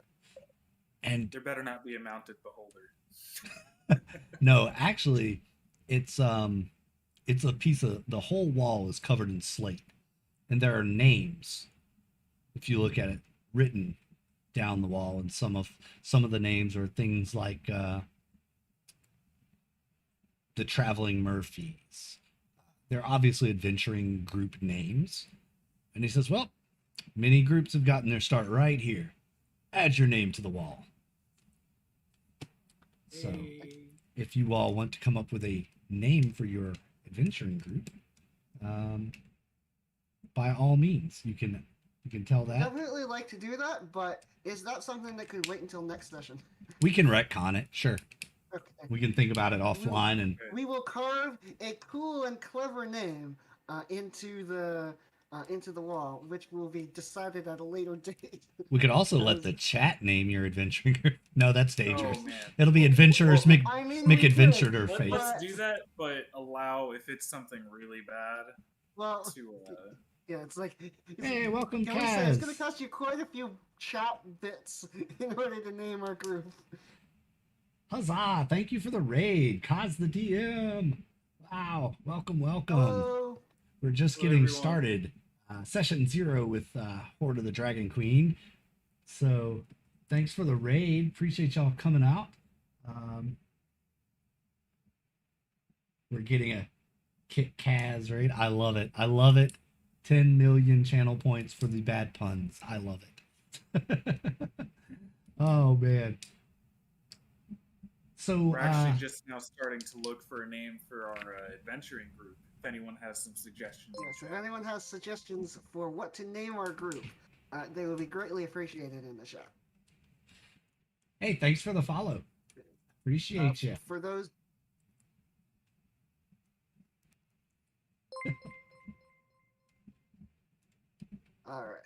All right.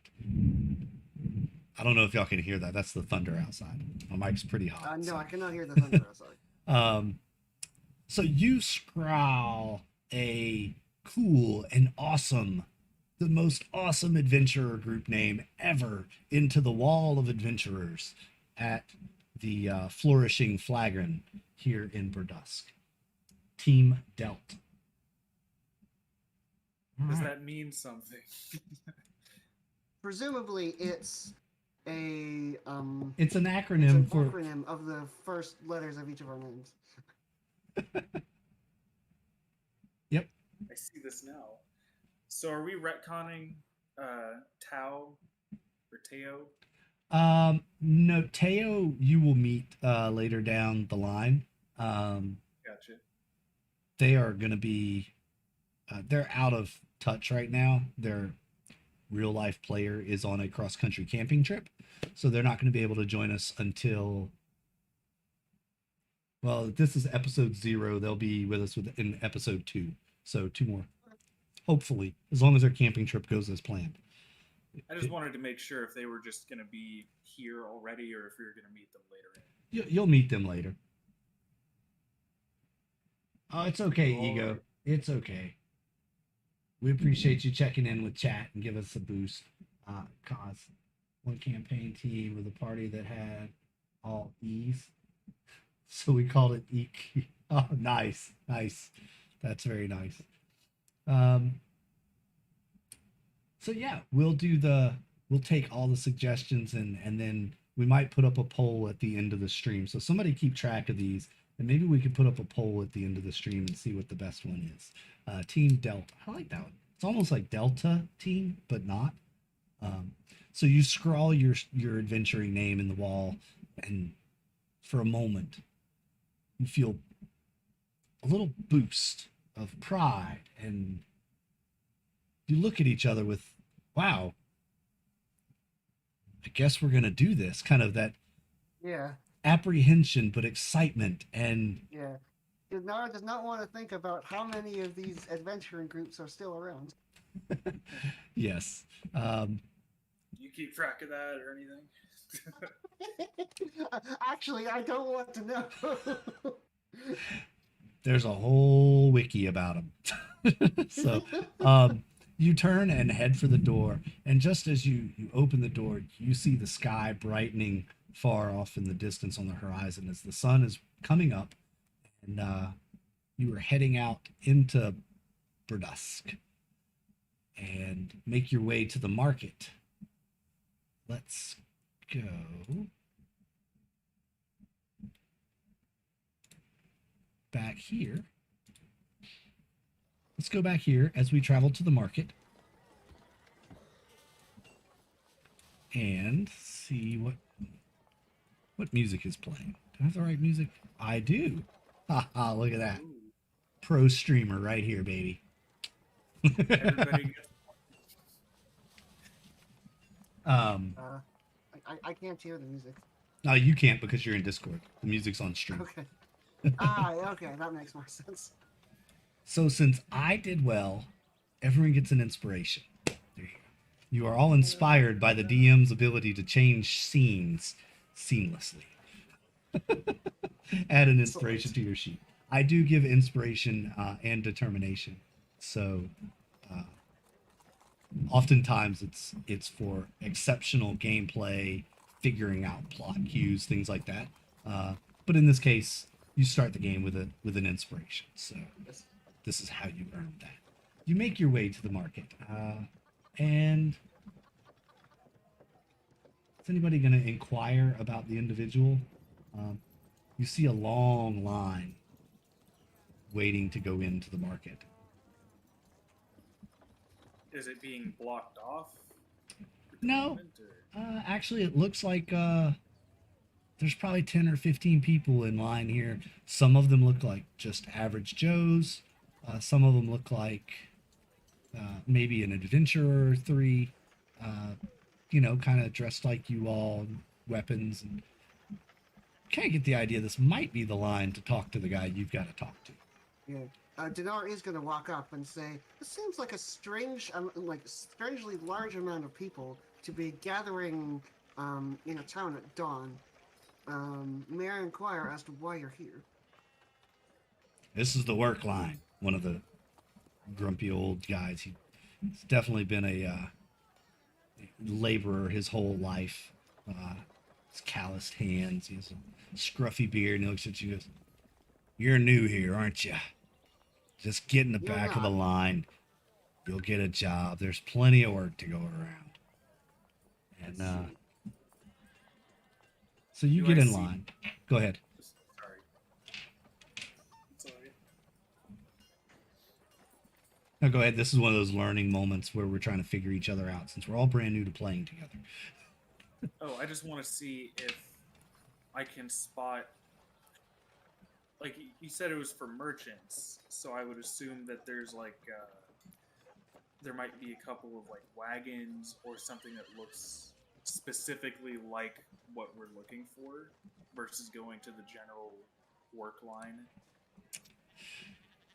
Not necessarily. You remember the ad said uh, to see Yuri at the market daily at dawn. Um, I so look to the person in front of us in line and say, "Hey, do you know a Yuri?" they go, "Oh yeah, yeah, you're here for Yuri too."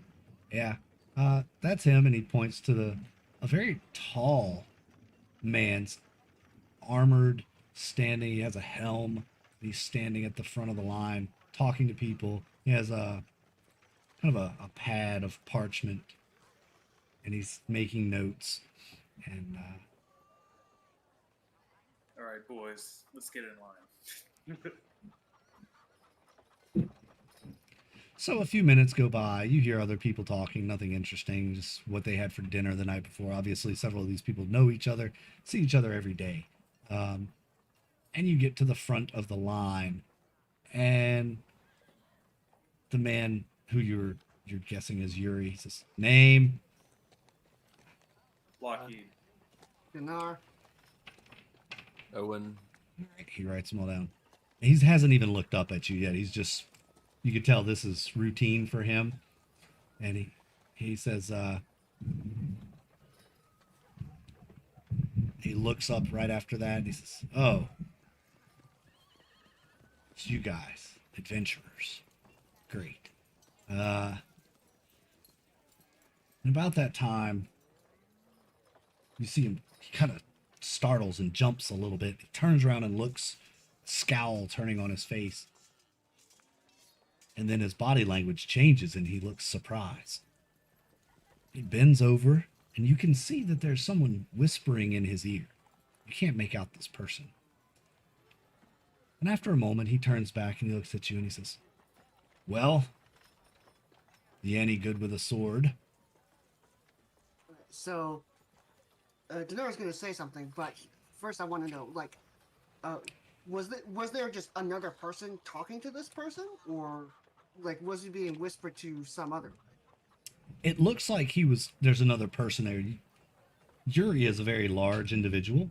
So, I mean, if you went to try to peer around or something like that and look around and see, yes, you would see another individual standing behind him. A very short person, has a cloak, a hood over their head, and the shadow of the sunrise is still over their face. You can't really tell who they are or what they look like. They don't look like a merchant, though. No, they do not look like a merchant. Okay. If you roll a perception. Can I try insight, or I believe I have the same in both? You could do an insight after perception. I want to see if you see something before you understand what it means. Does that make sense? Yeah. All of you can roll a perception if you'd like to see if you can see this Awesome, thing. 25. Well, he sees it. Actually, you all see it. At the bottom, and Dinar, go ahead and roll your insight. Out the bottom of the cloak, you catch a glint of brass. And as you look at it, it looks like it leads up a cane. So you catch the wind blows his cloak open at the bottom just a little bit, and you see a brass cane going up inside. Interesting. And your insight, you could tell this individual looks rushed. They look impatient, I guess is a good way to say it.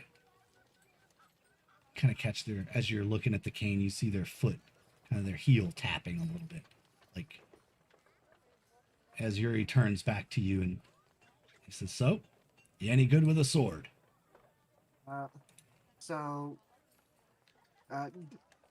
Dinar is going to wait for the other two to reply because he clearly does not have a sword on him, and he has an answer to that question, but might be better for the people who are good with the sword to answer first. Do I notice, like, does Shrike have a sword? or Owen. Owen. I'm not good with names, guys. That's It's gonna okay. take me a while. That's okay. We'll get it. Not a problem. Does Owen have like a visible sword on him at all?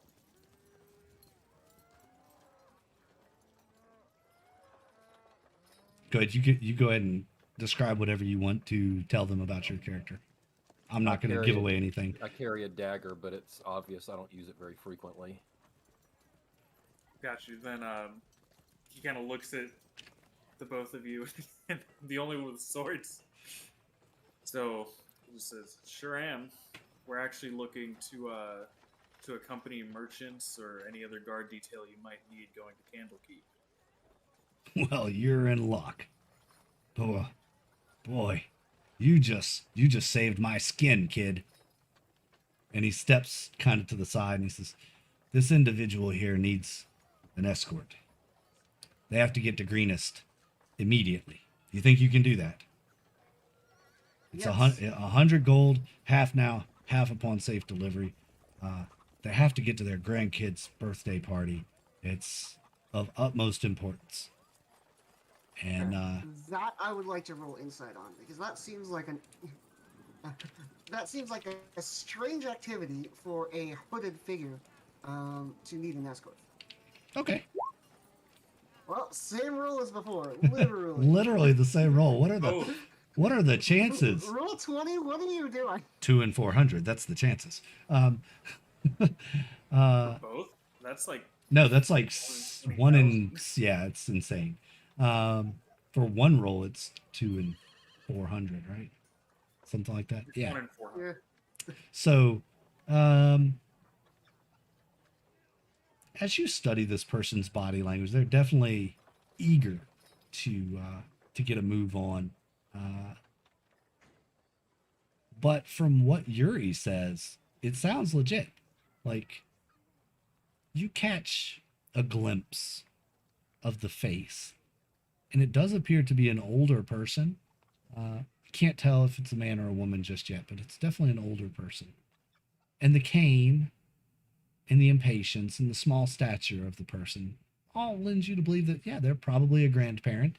And if they are traveling alone and willing to pay 100 gold, they probably need to get there. All right. And Yuri says, she has rations, mounts, wagon, everything you need, but you have to leave now. It's 3 days to Greenest. Her birthday's in 3 days. All right. Well, we could certainly make that happen.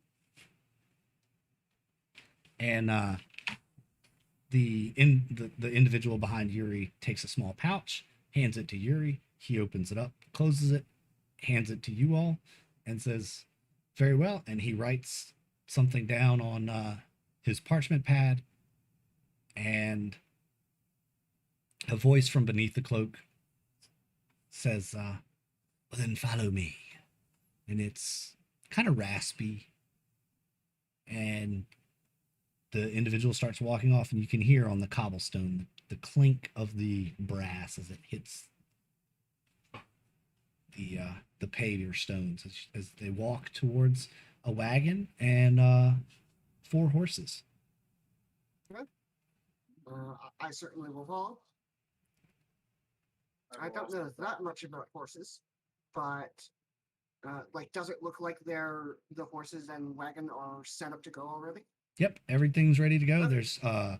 There's actually a couple of boxes, there are bags, all on the wagon. There's a bench. It looks definitely made for traveling. It's Okay. an open wagon, not a covered wagon, but it's definitely made for traveling.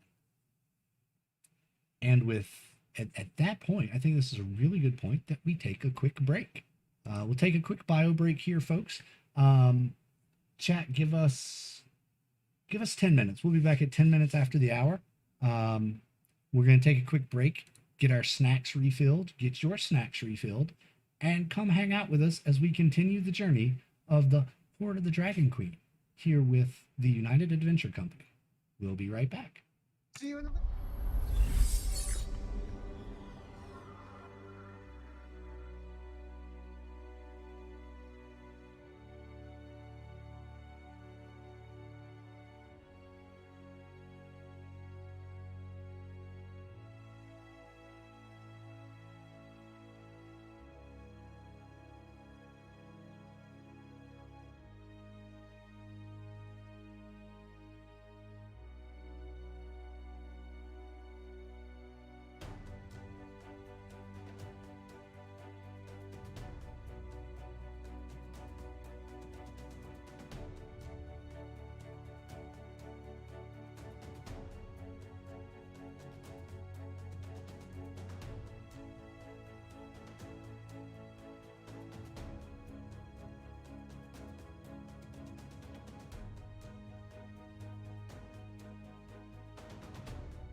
I need to turn on my camera. You can stay. There we go. And we're back, everybody. Thanks for hanging out with us and sticking with us through the break. We did just take a quick little break after the first half of our session 0. If you joined us during the break, thanks for coming and sticking around. We are the United Adventure Company. I want to say thanks to everybody in the first half who followed, subscribed. Don't forget, if you did miss the first half, you're just showing up, you want to catch up, all of our episodes are archived on our YouTube channel. So you can jump over to YouTube, hit the subscribe button there. It's absolutely free. Ring the bell. Make sure you get notified every time we post a new video. So if you miss anything, you're all up to speed. Being that this is session 0 and you're all with us, hopefully you stick with us every other Saturday at noon and you follow the story. Appreciate the raids from RB Plays, from Cause the DM, all the follows that came with that. Just really appreciate everybody's support of this channel. It's really awesome. So, unless anybody has anything else they want to do, we can jump back into game. Let's just jump right into it. All right. So you all Exactly. climb up on the wagon, and this cloaked and robed figure takes to the main street. Hey, thanks Top Down Tabletop for the follow there. We really appreciate you. And just wanted to remind everybody that Tabletop made me think that all of our audio tonight is through tabletopaudio.com and also through bensound.com. So we'll post all of the links. Thank you for the follow there. And we'll post all of the titles in our YouTube video when we post it over on our YouTube channel. So to give proper attribution for those fine artists that put all this music together for us. So not just for us, for everybody. Go support them. All that good stuff. Where were we? Okay, so the robed and cloaked figure climbs upon the driver's seat of the wagon. There are 4 horses. 2 of them are hitched to the wagon and 2 of them are just tethered to the rear of the wagon. And there's room on the driver's bench for 1 other person. Does anybody know how to drive a what? Oh, the robed figure takes the reins. They're going to be driving. Okay. You are obviously nothing more than hired muscle.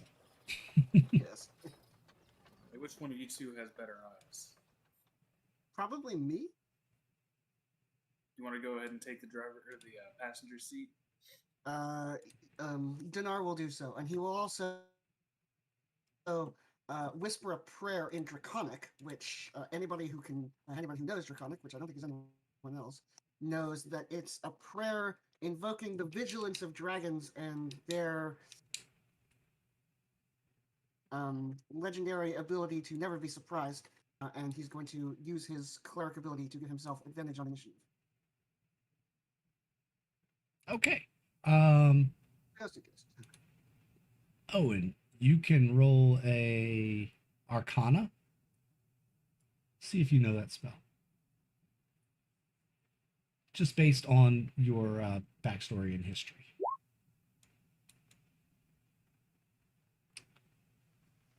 You recognize the language.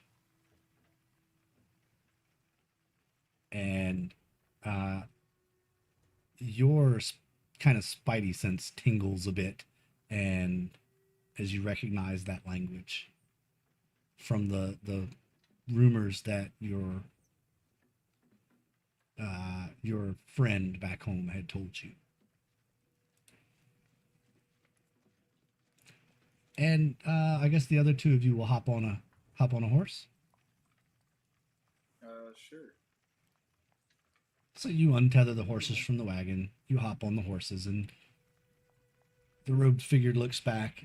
You still haven't seen their face. You heard their voice, but you haven't seen their face. They kind of pop the reins, and the horses start trotting off towards the exit of the city. And the gates open.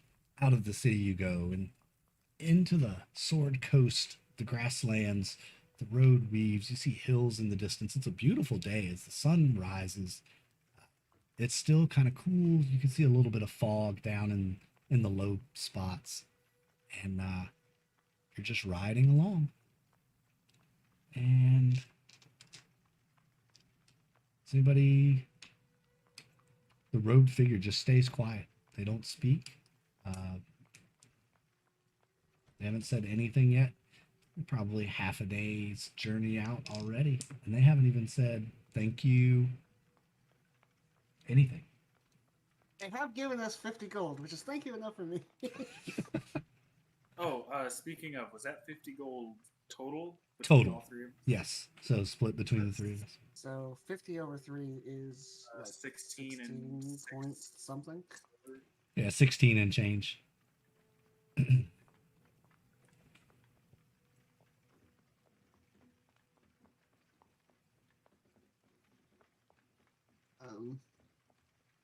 Well, yeah, Dinar is going to be mostly just sort of. He's going to be keeping watch. He's going to be. If somebody like can clearly tell if someone's casting magic, he is clearly repeatedly casting magic to help him locate any potential threats, and is more focused on that and on looking around, keeping an eye out for danger than he is on talking with any of you. Fair enough. On that note, though, Lockheed, he doesn't know what the spell was or the incantation specifically, but he did catch wind of you giving a prayer. So he's gonna ride up on the side of the wagon with his horse and look at you, Donar, and be like, "So hey, you can cast spells and magic and stuff." I can pray to Bahamut, and he can grant me tremendous gifts. And he has decreed that this mission should be a success, and I am forever grateful. Could you do me a favor? Do you happen to be able to detect like magic out in nature or objects? I probably could, but that's not something I would like to do while on, like, I could do that for sure. Do we really want to do it now? It's something that would take me a little bit of time. I've just had this sword with me, and I figure whenever you get the chance, maybe take a look at it. It does seem a little bit odd. I'm gonna ask the DM, is this something I could do while still keeping watch, or is this something I would have to focus on? Depends. Is it ritual detect magic or? Yes, it is ritual detect. So yeah, ritual detect magic. You would have to set up your ritual. It takes about 10 minutes to do, so you would have to focus on doing that and not keeping watch. Yeah, I'm gonna say. Yeah, for 10 minutes. Yeah, which is definitely the time that something would spring out of this. I'm gonna say we're presumably not going to like ride all day and all night. So the first time we stop, I'll take a look. Okay. Owen is very at home in nature and is just always on the lookout for something unnatural or odd going on around. Right on. Dang it, stop doing that, stupid mouse. My mouse is being ridiculous. I'm trying to copy and paste something, and it's being mean to me. It's because you had all those cats around earlier. That's what it was. All right.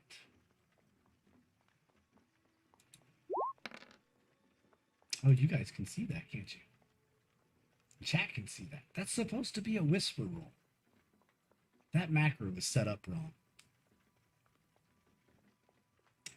But you all don't see that. Luckily for you, you don't have the rolls up. Oh. I was going to say you don't have the rolls up. You just brought the rolls up. Yeah, so that's supposed to be a whisper roll. I'm not going to count that one because that's supposed to be a whisper. We can't see that on our roll 20s. Yeah, we can't see it on the roll 20, but we can see it on the Twitch chat. Which, if you Oh. haven't brought attention to it, I haven't been looking at the Twitch chat. So that means it's pulling that from. What's pulling it from there? Ah, whatever. Just have to move Whatever. The chat over a little bit. It's okay. Doesn't matter. Doesn't matter if it's a whisper or not. I'll just roll the whispers. I'll just roll on my desk, and then I'll know what it is. So anyway, um, if you are rolling, if you're keeping an eye out there, uh, Dinar, you see four, uh, 4 or 5 figures off on the horizon, not far from you, um, but far enough that they're not yet a threat. The robed figure is just kind of looking Dinar down. is going to bring this. He's going to bring this to the attention of the other two, and like not specifically going to hide it from the hooded figure, but he's not specifically addressing him. But he's going to say like, "We've got company. I don't know what they're doing, but stay on the lookout." Okay. Lockheed looks around and tries to spot the people Donard's talking about. Owen does the same. Right on. If they can't see them, I will point them out. Yeah. Once you kind of point off in the direction, yeah, everybody can see them, and the robed figure, you hear them. Can I say, "Ah, yes, this is why you were hired, just in case." And off in the distance, they're still in the distance. It's not like they're running or charging you. They're probably 300 or 400 feet away, in football field or so, going the same direction you are actually.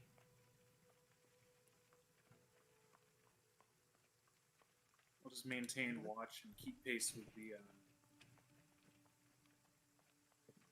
wagon. Okay. My words fail me. All right. Dinar doesn't really have anything that can get to that range, so he's just going to stay vigilant, and presumably they can't meaningfully disrupt us from 400 feet away either. So if they try and close, he will take further action at that point. All right. Owen, you doing anything with this new information? I'm just keeping an eye and watching and making sure they don't try to get close to us. You do see, as you're watching, you notice you're getting closer to them, even though you're moving at a not much faster than a walking speed, really. It appears they may have stopped and or actually have just stepped off the trail. And you approach, and there are 5 individuals. 4 of them are wearing matching outfits, and they are all clad in blue scale mail armor. They have a helm that is very bony looking.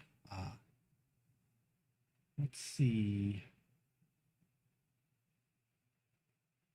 Owen and Dinar would recognize it immediately. Lockheed possibly. You can roll a. Does that change?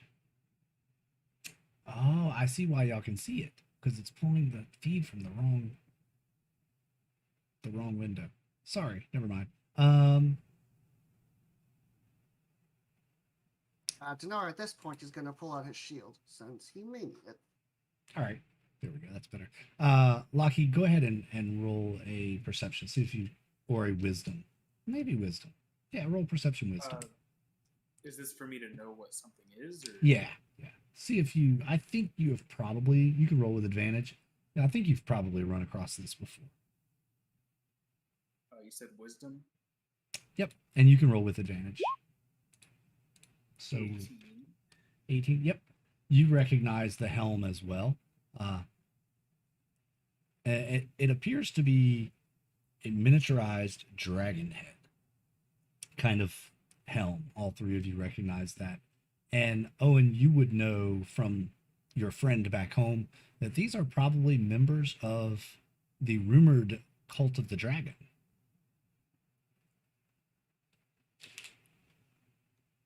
Guys, this appears to be members of the Cult of the Dragon. So Those helmets trouble. are badass. I want one. Like, do you think they'll try to stop us here, or like we look fairly well armed?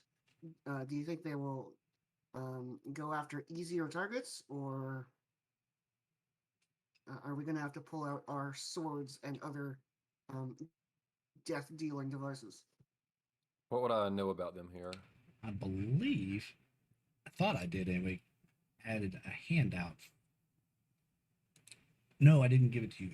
I gave it to someone else.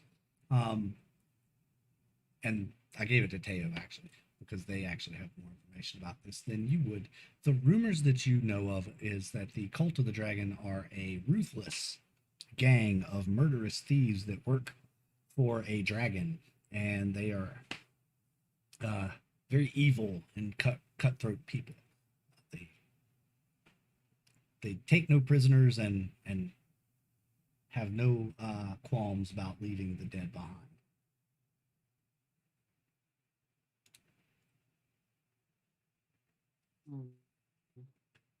And who knows Well, that? Dinar is going to get ready for combat, Oh, and which in his case is he's going to pull out a shield and a free hand and see what they do.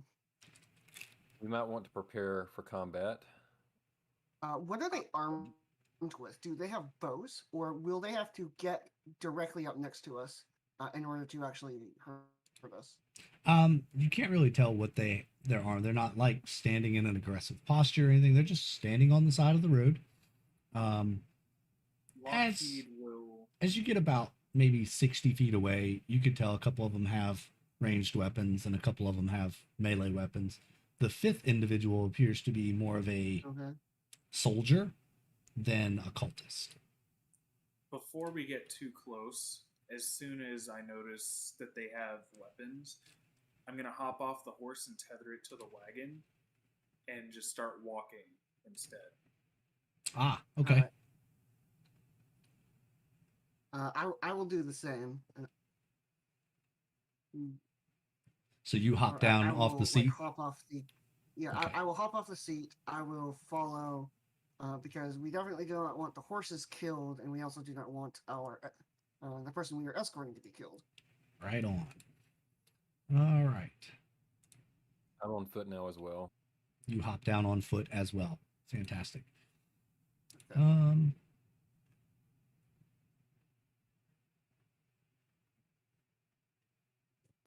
How far away are we from them at this point? You're probably about 60 feet away. They Are don't they on the road or to the side of the road? They're to the side of the road. They're just kind of standing in your direction travel on the left side of the road. They look to just be kind of talking to each other.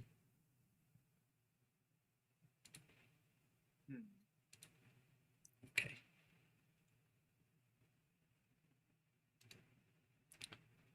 Well, I'm not going to attack first. Let's just see what they do when we get close. Yeah. Have they noticed us yet? Yep. It appears they have noticed you.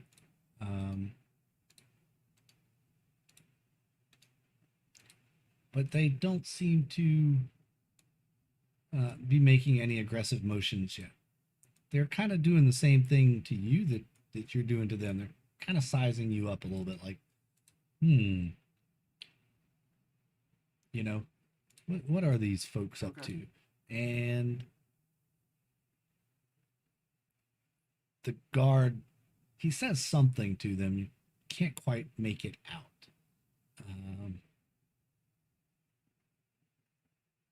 Where's his? There it is. Having a hard time finding these tokens on the token page, y'all.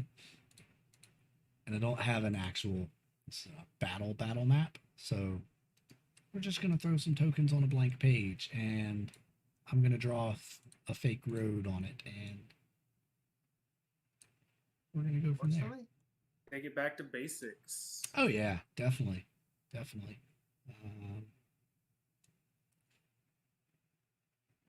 Don't laugh at my art when you see it. Like, seriously. Very, very basic drawing here. And there we go. So, do-do-do, do-do-do, do-do-do. Away we go to the maps and cam screen. I said don't laugh at my drawing. -4 inspiration. No, I'm kidding. I'm laughing with it. All right. Awesome. No, I'm laughing with it too. Presumably, this is our cart and horses, and we are somewhere over here. Yeah, that would be a fair assumption. Go ahead and place yourselves, drag your tokens onto the map, however, wherever you would like to be near your wagon. Oh, wow, that's really there we huge. go. Apparently, I'm gigantic. Hang on, I might have to... Alright, sure. Am I 4 times as large as these people, and can I just look at them? No, Like, let's resize your token to the proper size. Okay. All right. Not sure why that didn't resize properly. So you're gonna hop down and get pretty far ahead of the wagon there, huh? You can go ahead and walk out ahead of the wagon. Put you about.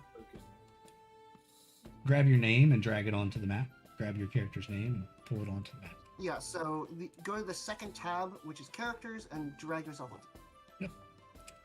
I bet you there's something wrong with the map settings that are making y'all come in so big. No, grid Yeah, square size 5. That's right. Cancel. Don't know what's going on with that, but we can resize your tokens. Not a problem. So that you're not gargantuan creatures. There we go. Now you can put yourselves where you'd like to be. At this time, the wagon is 30, 40 feet from the center. The guard looks at him and says something, and they all look a little nervous, but this guy, let me click the right button. This guy right here and this guy right here, they both draw a sword.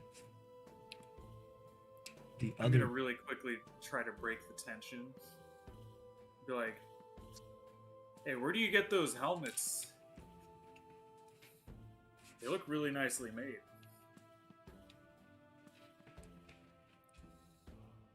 You have to be a member of the guard says. You have to be a member. Membership has its privileges. A member of what? A traveling LARP community?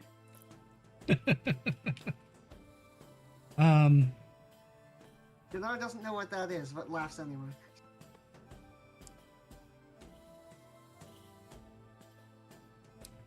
He looks at you and says, "Have you not heard of us? Obviously, you know nothing of our kind." And he's not going to make any qualms about it. He'll tell you that their organization, as he calls it, works for those who serve her. He speaks very vaguely about exactly what they're doing. He says, our organization works with and serves her. And she will return. Dinar knows immediately what they are talking about. Would so he? He visibly gets more nervous and more upright when they say her in that way. Right. And that was your problem.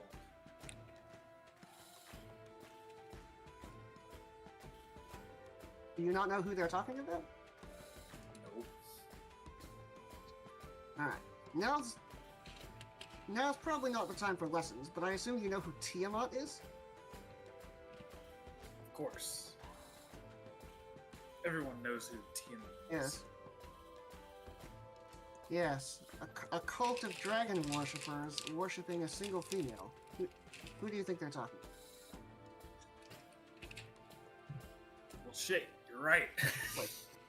Yeah, it's That makes sense. Dinar speaks as if he knows exactly what's going on, and seems to have some sort of prior knowledge about this. He's a cleric of Bahamut. He knows who Tiamat is. yes, he would know. And He says, so you have heard of us. Then come, join our ranks. You look like you're one of us already.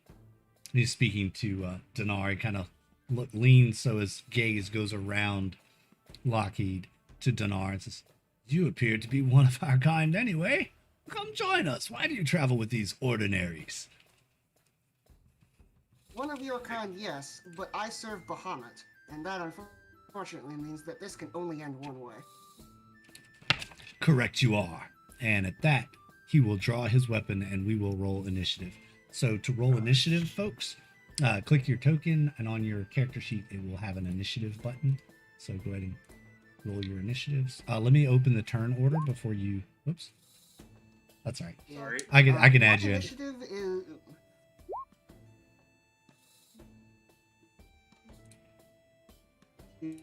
Yeah, I have advantage on initiative, so I'm gonna roll this, and then I'm gonna roll again. Yep. And take the best. So give it a second. We'll do that. Yeah, so first things first, the spell I've been casting over and over again is guidance, so I'm gonna roll that first. That's 2. And I'm gonna roll initiative twice. Oh, I'm glad I had advantage. So that is a 17 total for Dinar. All right, so I will edit that up to a 17. And then let me scroll back up. I didn't have mine selected on the first click. I did click it again, but it had a higher initiative. If you want to edit it down to 12. Okay, What my roll was. we can do that. And then I got a 9. you got a, not 19, 12. Trying to give you a better initiative. Select.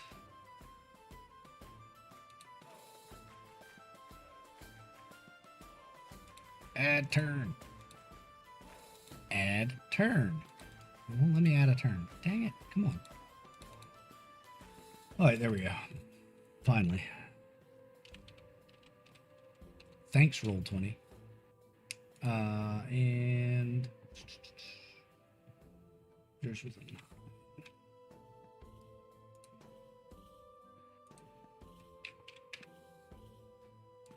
All right.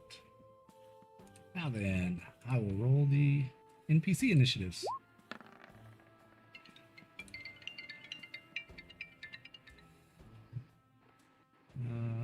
I have a great little macro that's saving me so much time for these NPCs. I'm going to roll once for the cultist and once for the guard.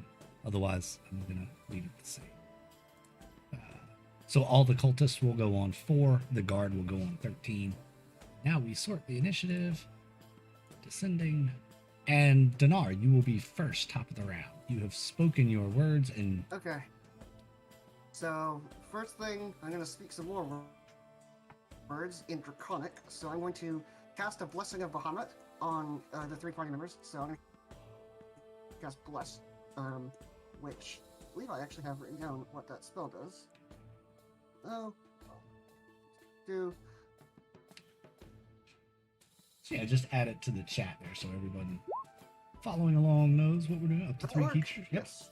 Perfect. Range 30. Yeah, everybody's in range for that. Next up, I am going to use a bonus action. I'm going to shove my hand forward and force this, the closest one here to make me a strength save. Strength saving throw. All right. I got to move the turn order to this side of the map so I can access my dive. And the DC is 15.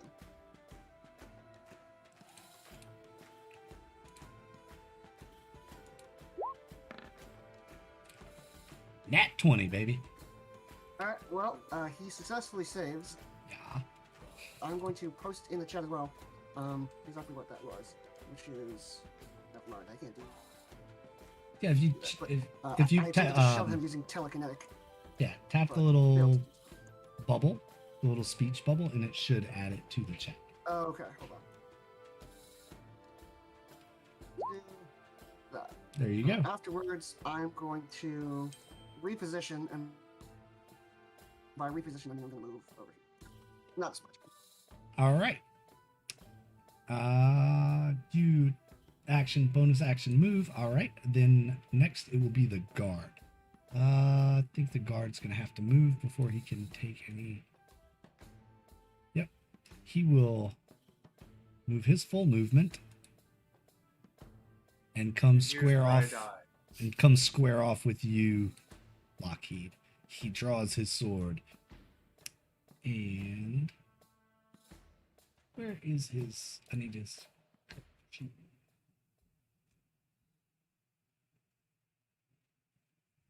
Okay, I'll just pull it out of the book because I don't feel like spending the time to look for it.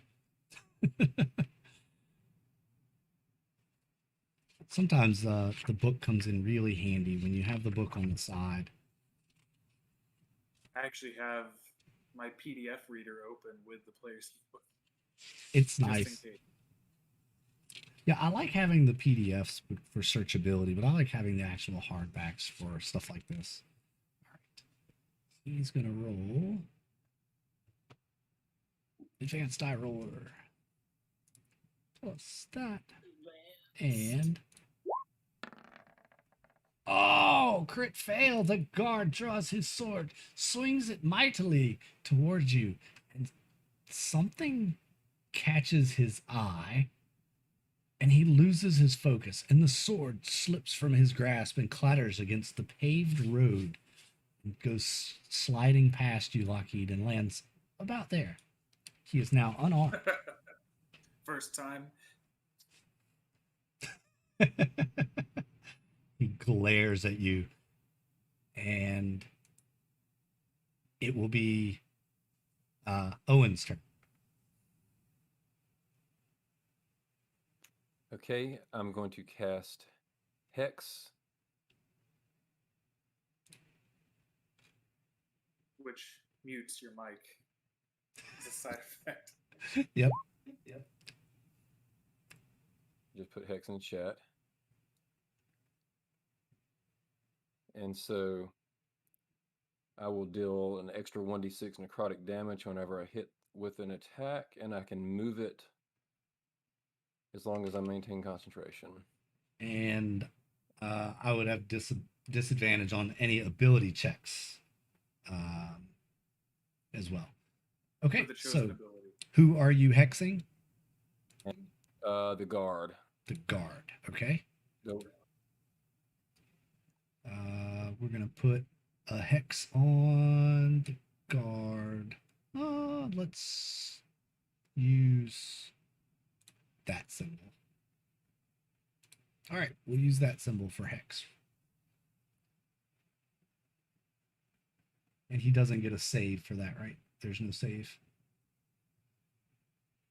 Save DC 14. No, there's no save for. No, not for Yeah, hex. no save for hex. Yep. It's a buff to the attack. And for so my hopefully the attack hits. for my action, I will be casting Eldritch Blast. Wow! Eldritch Blast. That hits.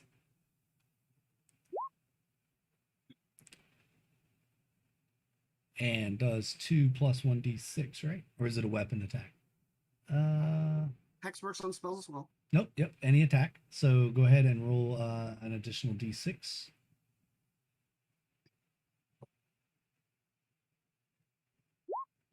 So a total of 3 damage for him.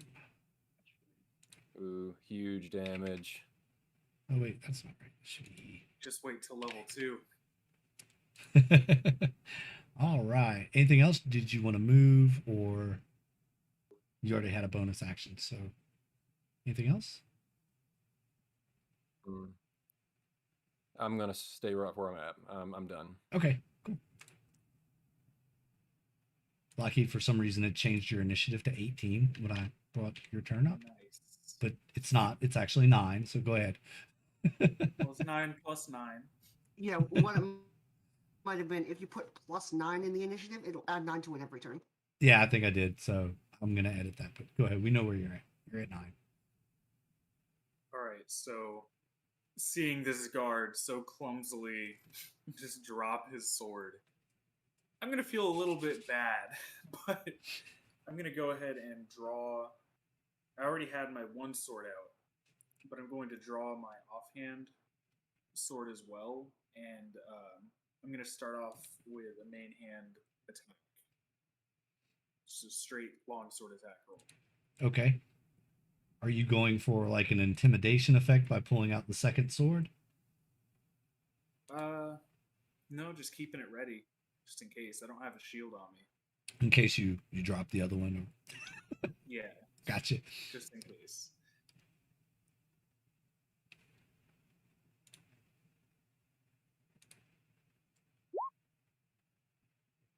Yeah, That is that, going to be a 20 that will hit.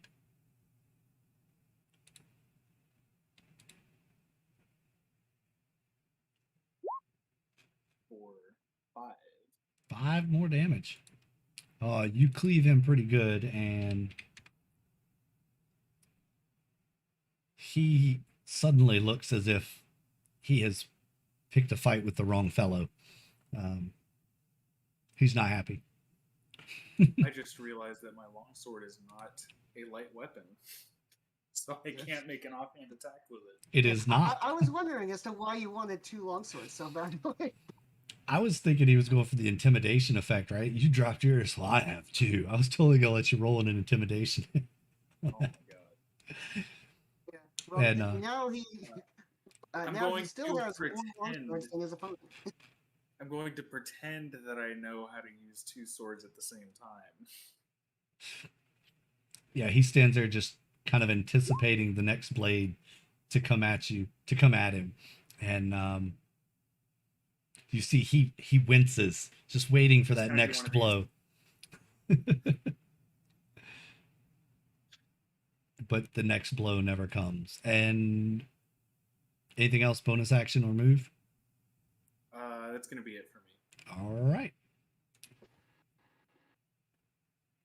The cultist. Level 1, guys. Yay, level 1. How about that?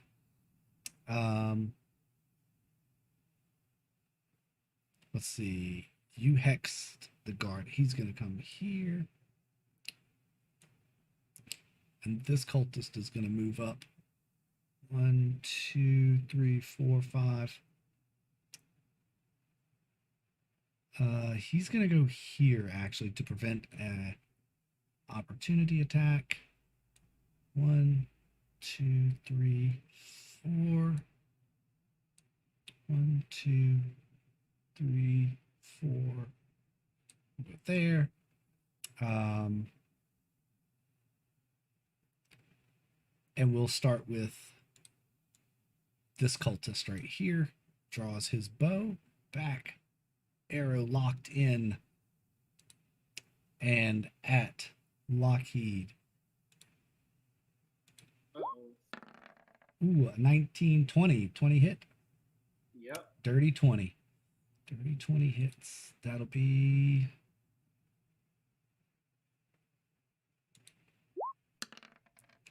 Ow! I'm rolling good tonight, y'all. 6 damage. The arrow knocks right in the weak spot of your clothing, buries itself deep inside your side. Blood starts pouring out. They cackle. The second one is going to take aim at Owen.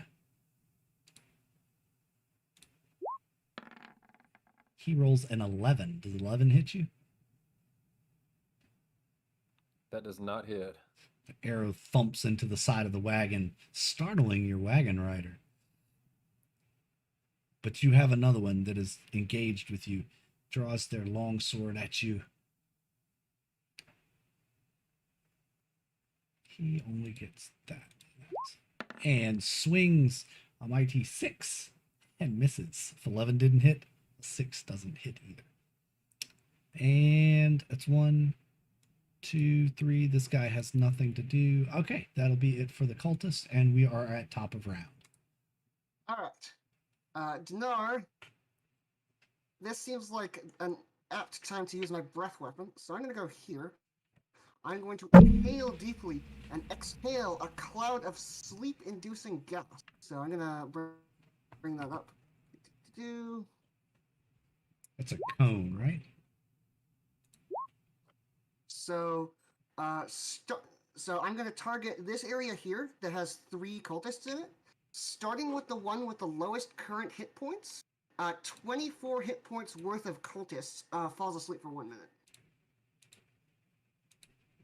So if I don't know how many hit points they have, but you subtract the hit points that were falling asleep from that total. So am I able to get all 3 of them with 24 hit points worth of sleep breath? Will they get a save, right? Do they get a save? No, they do not. There's no Why does save it for say sleep. spell save DC on there? They shouldn't put that on That's there. just something that's attached to all of the spells. All right. Well, the front Sorry two about that. go night night. That's okay. The front two do go night night, and are asleep. Fall to the ground prone as they fall asleep. So where's the sleepy thing? We'll put a mask on those. We'll put the sleepy mask on those two, and then it doesn't actually do damage though, right? It's just No, it doesn't. right. Okay, that's what I Hopefully thought. my party members can do some All right. damage to them. The next thing I'm going to do, I just saw my party member shoot an Eldritch Blast, so I'm going to use my telekinetic to shove this one 5 feet straight up like this, so that it is no longer in melee and he can fire the Eldritch Blast without disadvantage.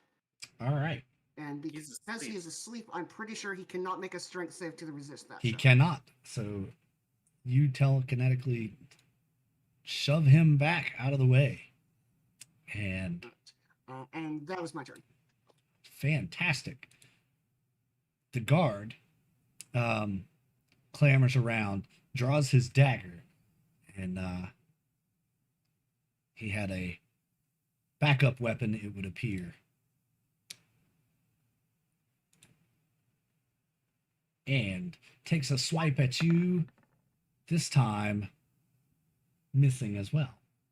Because I don't think a 6 hits you, does it, Lockheed? No. He grunts in disgust and just cries out, Tiamat, why? Why do you fail me? He's upset. Yes. You can hear you can hear me, you can hear Dinar whisper something under his breath when he curses Tiamat. Dinar seems pleased for some reason. Oh. Hold on, I hate to do this, but I just thought about something. Lockheed, when you rolled your hit, did you roll your extra die for I the rolled okay. I want to make sure I wasn't looking at the dice. I was going by what you guys said. So I want to make sure that we're doing it. All right. I rolled it manually because of plus. Yep. All right. Next will be Owen. These two guys are asleep. I'm going to continue attacking the guard up there that I've got hexed All right. with the Eldritch Blast. Again. You have bless. That might be enough to turn that into a hit. 11. Yeah, roll your bless. Not. Yes, I A cast it blessing. on you. Just /R 1d4. Yeah. 1d4. If it's a D4, yeah, it won't be enough. Okay, never mind then. So your Eldritch Blast goes blasting past him. Actually, it shoots right between Lockheed and the guard. This burst of energy comes bolting between you, kind of startles you for a second. You look back. Jesus. Watch where you point that thing, man. I thought he was bad. Movement or bonus action? Gonna Alright. move there. So a little clearer line of sight. Gotcha. All right, Lockheed. I'm gonna do the same thing as before, and I'm just gonna go ahead and roll an attack.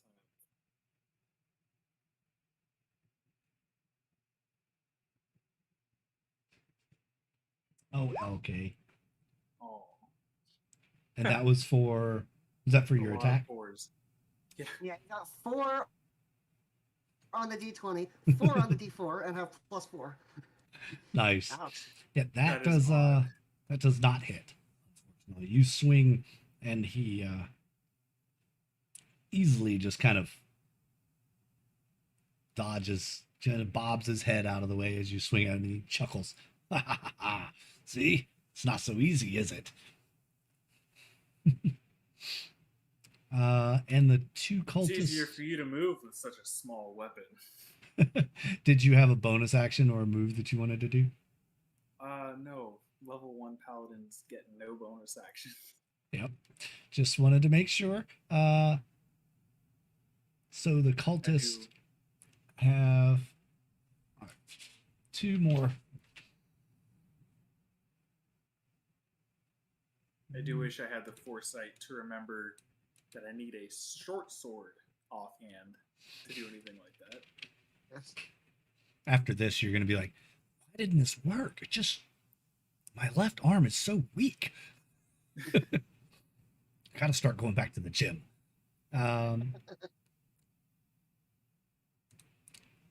Another bolt is going to come at you, Owen. This time, I swear that dice is stuck on my screen. It's a half roll. It didn't land. It registered as a 9 in the dice roller, but it actually is stuck halfway between.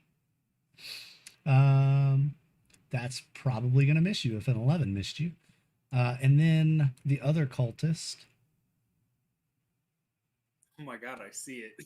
That is stuck between 9 and 11. Yeah, it's stuck between 9 and 11. The other cultist, yep, he's going to go ahead and take his shot at Lockheed. An 11. What is it with 11s and me tonight? Jeez. I take it that does not hit. So Donar, it will barely be... doesn't hit.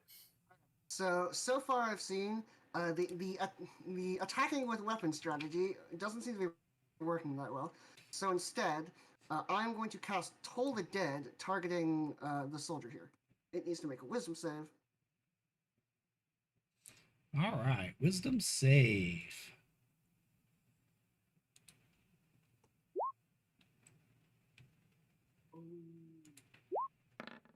Of course, you always roll the better roll on the d8 instead of the d12. Well, he fails his save, but unfortunately, because he has hit points missing, he takes less damage, so he only takes 3. Well, That's weird. You hit him with Toll of the Dead. He screams in agony and falls to the ground. And he Jesus, can't even stand upright. is dead. You have killed your Alright. first creature. Yay! It's time to celebrate. Toll the Dead, living up to its name. Next one I'm going to do, I'm going to use a bonus action and shove, just shoving the sleeping guy over and over. I'm going to shove him 1 square to the left so that the other one who's shooting will have to move if he wants to not shoot through cover. So I'm going to bonus action shove this guy like that. Right there. Gotcha. Then I'll pass the turn. All right. This unconscious guy is just rolling on the ground like, Ta-dum, Yup. ta-dum. Owen, your turn. Okay, I'm going to use my bonus action to move my hex to the cultist farthest away from me. All right, to the one that to. Oh, where's my mouse? There it is. This one up here. That one, yeah. Okay.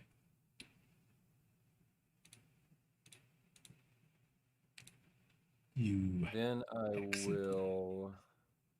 Hang on. Eldritch Blast. I That think will hit.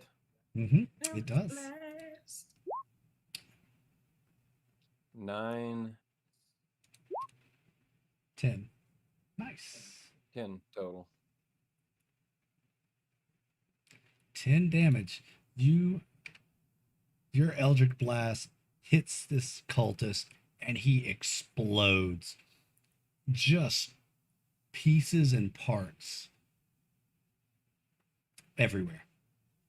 You almost hit me with and down he goes. Probably don't want to delete that one because you deleted them from the initiative order. Oh, that's all right. They go last anyway, so it's no biggie. Okay. Are you going to move or do anything else?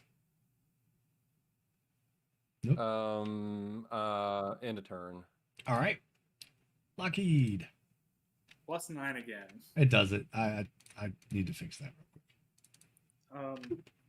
So realizing that I can't swing 2 long swords, I'm gonna drop the crappy long sword, and can I use my item interaction to pick up the dagger from the guard that just died in front of me? Yeah, you can pick that up, and then you could move or something, but you wouldn't be able to take an attack. Because that's your What? picking up an item would be picking up an item from a dead body is not like drawing a weapon of your own.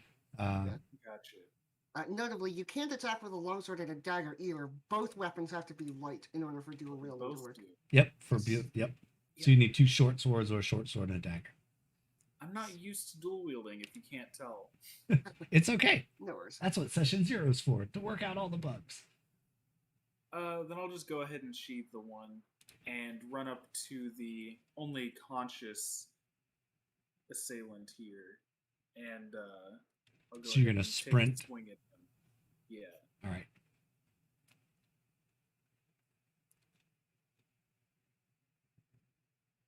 You sprint up and swing. Bam. That will hit.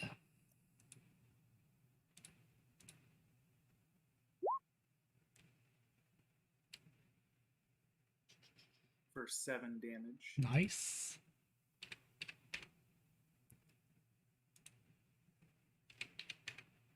He just a second.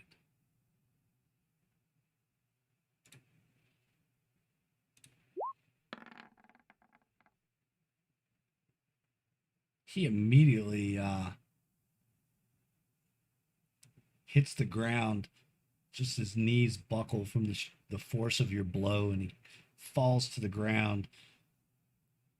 His arm is nearly severed from the shoulder socket, and he is pretty much out of commission as he failed his con save for losing so many hit points in one blow. Oh, you gotta love those massive damage hits. Yeah. A big roll. Although it's slightly concerning to me that 7 is considered massive damage. On this guy, I Hey, suppose that's there are- true. That would kill a commoner. yes, it would. yes, it would. I hit that last one for 10 and he exploded, so Yep. All right. Anything else, Lockheed? I think you pretty much that was it, right? Yeah. All right, Dinar. Well, it seemed to work last time. I'm going to toll the dead. For 1 whole necrotic damage. Same he guy? fails his save. Yeah, on the one who's not unconscious. All right. It's a wisdom save, so it's Yes, the it's a wisdom save. same. Jeez, I need to stop rolling these d12s. They're well, he made his save anyway. Save. All right. So That's 1. honestly less embarrassing than having him take 1 damage from a d12 from Toll the Dead. That's my turn. All right. All right. Next would be Owen.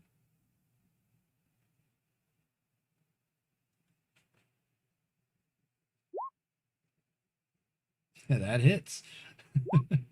And 7. On the same cultist that everybody else is beating up on. Bop, bop, bop. right, yeah, that's Yep. it. All right. Yep. He goes down. The only 2 left are the sleepy ones.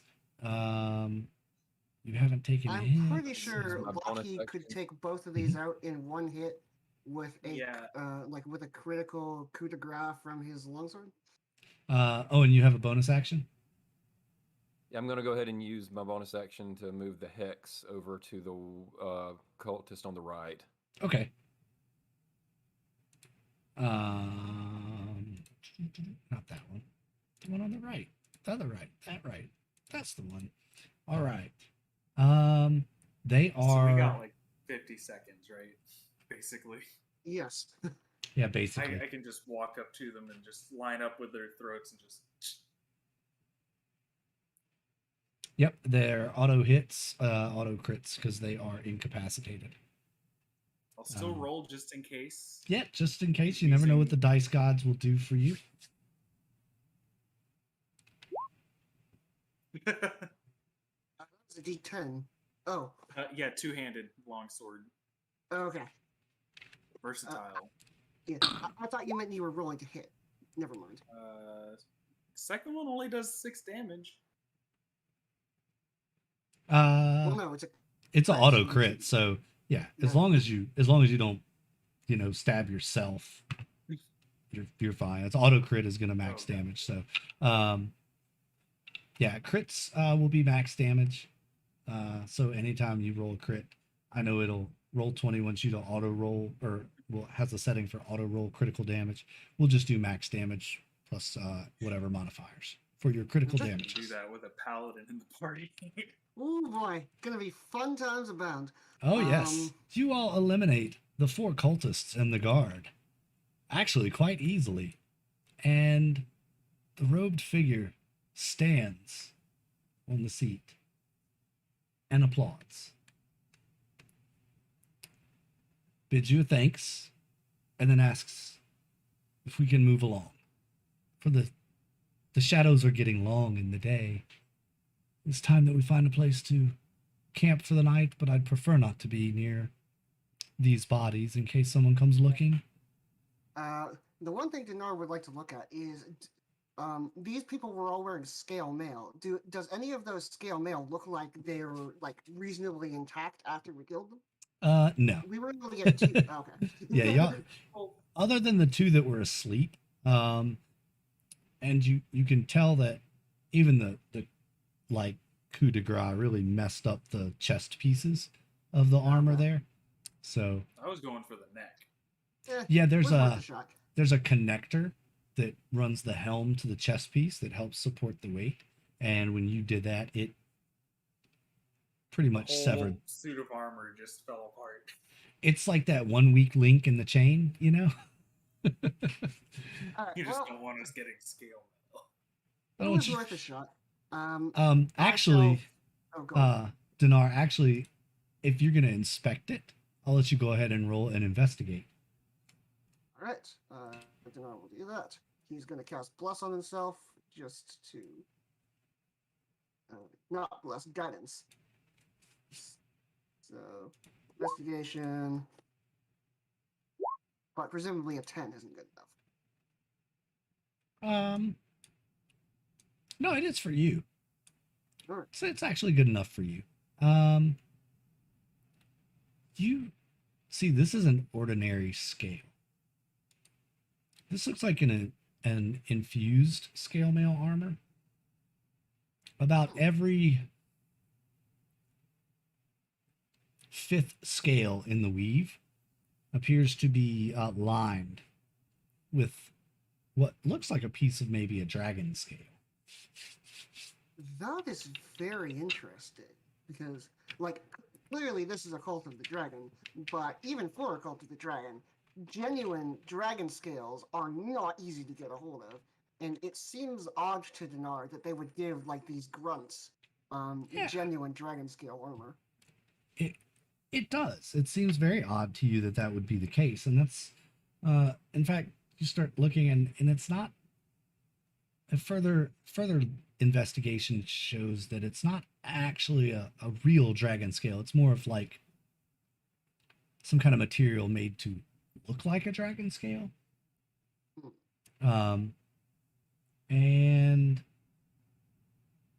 if you relay any of this information, you or anybody that you tell, you going to tell the rest of the group this? Yes, yes, I will. Including the mysterious stranger in the wagon? Or no? like I'm not gonna specifically address him, but I'm also not gonna whisper to the party members. Okay. So I'm gonna say it to them, and if he takes interest, then sure. Okay. Everyone roll a insight on that. Including me. Or... Yep. Okay. Wow. I'm gonna roll insight to my own thing. Nat 20. Well, not to what you're saying, but not to the words you're saying, but the story that you're telling, like about these dragon scales. Okay. And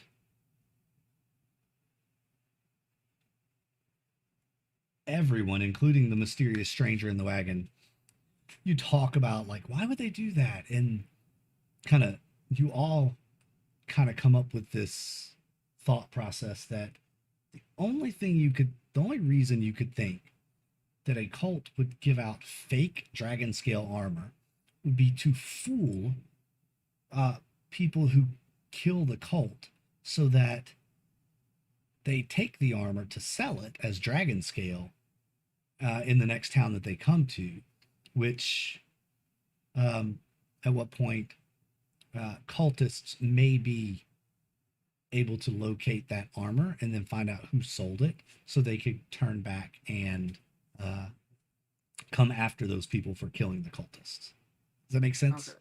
So kind of a paranoia, like, oh, this is just a plan so they can figure out who killed him and come back and get us kind of idea. So, as much as Dinar would like scale mail, especially genuine dragon scale mail armor, this looks like a trap. This looks like something we should either leave on the side of the road or like bury somewhere. Because if somebody else finds this on the side of the road and just brings it along, that could put them in danger. So I vote we take this for now and go find a suitable cliff or something to dump it off of. Before we do that, I have an arrow sticking out of me. I'm going to remove that arrow and discreetly, like without showing the party members and whatnot, I'm going to act like I'm like bandaging up the wound and stuff, but I'm going to use 4 hit points of the lay on hands to heal myself a bit. All right. Yep. The also, mysterious stranger says, I'd prefer not to bloody my wagon. Those bodies are still dripping. Yeah. And a blood trail could lead anyone searching directly to us. You all are That's fair. good with your words and weapons, but perhaps you need to think a bit more about your post-party plans. This person appears very wise now. Yes. we didn't attempt to like bring the bodies onto the wagon. No, not yet. No. He's Like, just Dinar saying, was discussing it, but he hasn't actually done it. right. He was saying So in that discussion, he was basically, while you're bandaging yourself up, and Dinar's like, oh, we could load these up and take them and drop them off a cliff. The mysterious stranger saying, I don't want that on my wagon. that's fair enough. It is his wagon, so why don't we just leave these people here? Hopefully the birds find them, and continue on our way, because it is absolutely getting dark. It is. Yep. It's getting dark. The shadows are getting long, and the trees are, as the sun goes down behind the trees. I'm going to move us back over to the Sword Coast map, and I'll show you about where you all have gotten for today's. Yep, it's pulling the map image from the wrong daggone Roll20 screen. Why is it doing that? Changed it twice during the stream here. That's weird. Oh well. Is what it is. Yay for OBS. All right. So you all left Burdusk at dawn. You've traveled a full day, and you've gotten near the river crossing. It is night. The battle slowed you down a little bit and probably took you an hour. By the time you fought, cleaned up, healed up, and everything, you were just north of the river crossing. So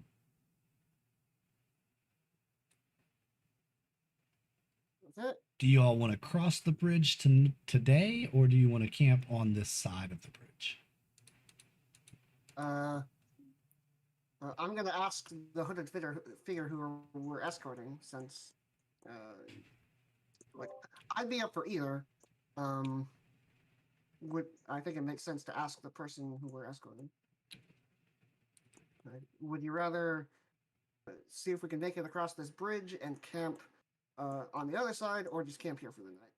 Like, we can go a little further across the bridge would be fine. I believe there's some areas that are suitable to camping there. All right. So in that case, we will, unless there are major objections by the party, we will head across the bridge. I have I no prefer major going objections. As long as we make camp early enough, I can go out and gather us food so we don't have to use our rations. Okay. Well, we might as well use the rations that we have, because some of them won't keep for very long. But if you can gather food, that would be excellent. Right. So y'all get across the river, and sure enough, there's a nice clearing across the river off the side of the road. There's actually a standing fire pit there, and a sign that says, actually, when you turn to cross the river, there was a sign that says Erebor, Easting, and the arrow pointing straight, and then an arrow to your right saying Greenest, and it has a mile of marker of about 100 miles, it says. Okay. And you know, at this rate, 3 days is going to be, you've only got 2 days left, and you've got to travel 50 miles in each day over the next 2 days to get there in time. Which means you're going to have to break camp really early and ride very long the next day to make up for the lost time of the battle. Okay. So hopefully no more cultists harass us on the road, because this is gonna be a little bit tight. But given that, somebody did ask for detect magic. Dinar does have enough time to do that now. So before they go to bed, Hey, what are you Dinar doing? will, as a ritual, because he used all of his spell slots in the fight, cast detect magic. All right. Lucky longsword. Well, detect magic just gives me the ability to sense magic all around me. So if the longsword is magical, I'll know. I'm also a little bit interested about this traveler. Right. Let me do something real quick. Let's bring I us. think I have the spell description up if you need it. Let's bring us here. Now, I don't need the spell description for Yeah, okay. me, but if you want to post Which it is in good the because I chat. don't have it. There we go. Why is that pulling it from there? That's not even supposed to be on this. Oh, Roll20 is being weird, and OBS is being weird. That's not even on this overlay. That's so strange. So, 10 minutes later. Yeah, 10 minutes go by. You've set up camp, settled down. Oh, and you went out and foraged for some food? Yeah, I'll go out and forage for food and water. Okay. I can get food and water for up to 5 people per day. Nice. Very well. So you go out and get water. Lockie, what are you doing while they're doing that stuff? I'm gonna tend to my armor and make sure that the weak point that clearly allowed me to take a lot of damage is Mended. patched up. Right on. So you're mending your armor.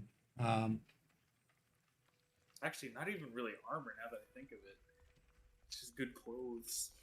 You're gonna mend your pants. Yep. My breeches. So, Dinar, you cast your detect magic, and none of the weapons that you all have are magical. Nothing that you really see on your own belongings. But there is a glow from the cloak that the hooded figure is wearing. And you did this as a ritual, right? Yes, I do. Okay, so as you do it, they kind of saw what you were doing, didn't make a big to do about it. And when you finish your ritual, you see that the cloak is kind of glowing, and they look at you. I guess you're curious, aren't you? The only way to learn is to ask questions. So, uh, well, I suppose I should start with what is your name? Oh, finally, we get to know each other. My name is Angelica. Dinara's gonna pause for a second. It's like, that's an interesting name. Um, I believe you know my name, but I'm Dinar. Ah, yes. I've heard the others speak to you. You appear to be a dragonborn, but yet you fight against the cult of the dragon. Did I hear you say Bahamut is your patron? Yes, indeed. Like my father before me and his father before him, we've devoted our lives to doing good in the name of the dragon god. Unlike others who devote their lives to doing evil in the name of the other dragon god. I'm not Yes. speaking at this moment, but I am intently looking at the hooded figure to see if he has a kind of reaction to any of this. Yeah, no real reaction to it at all, actually. Almost as if it's expected. Um,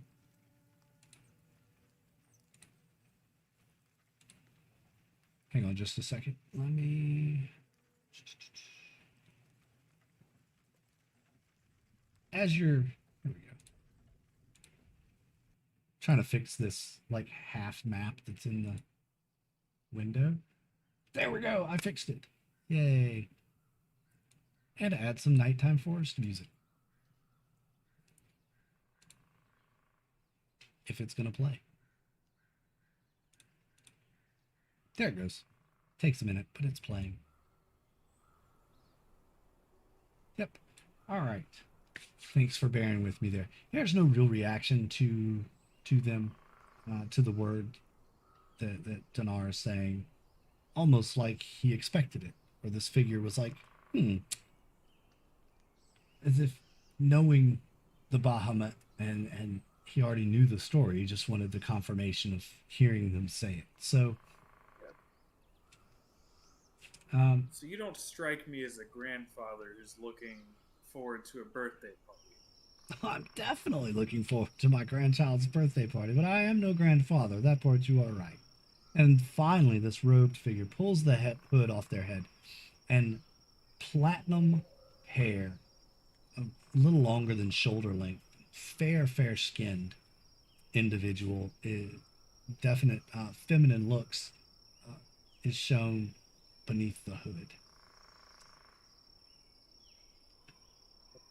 Dinara's gonna take a step back, but upon hearing the name, he suspected as much. Do I recognize the species that they are? Oh, yeah, they look to be elven, actually. They have very high facial features, high cheekbones, sharp nose. Owen would recognize them as a high elf, for sure. When you come back from scavenging, you see them talking, the hood is down, and you recognize this person as a high elf. And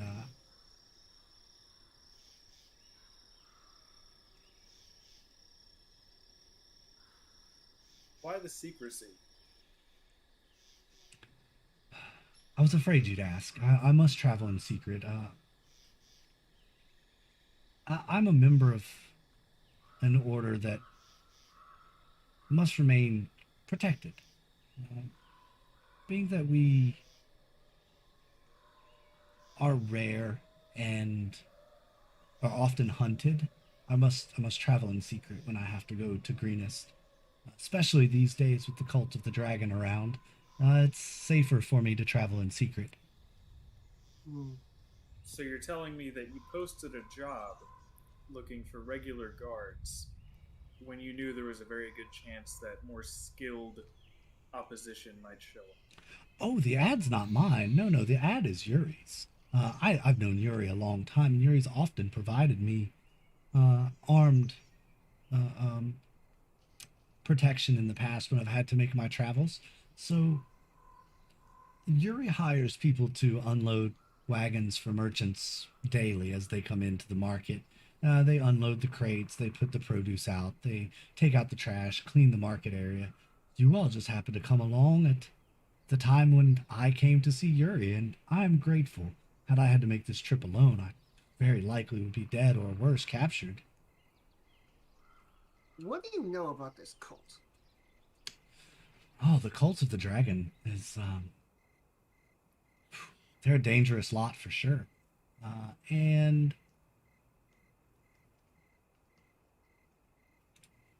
I will go ahead and share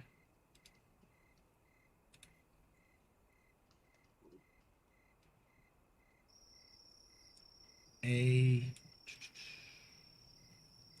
little bit of the handout with you. Ooh. Things to read. Yes, things to read. Add. Oh, no, not add that. I want to go here. Add. Handout.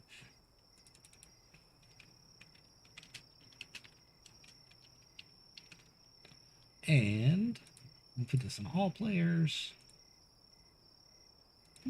It's not a lot, but it is, there you go. You should have a handout you can read along. The Cult of the Dragon, she says, they're actively recruiting right now, and I thought for a minute that you all were going to turn and go with them. And it takes months or years. Those were probably initiates out on their first mission, which means there's a larger contingent nearby somewhere. An Well, I'm initiate. not gonna lie. I was trying to avoid fighting, and I looked down at Dolar a little bit. But apparently that wasn't an option. I typically try to avoid fighting too. I do not try to avoid fighting servants of Chi. Well, for Oh, that, good. we're lucky. They probably would have followed us discreetly until we camped and then come and slit our throats in the night. That's just how they are.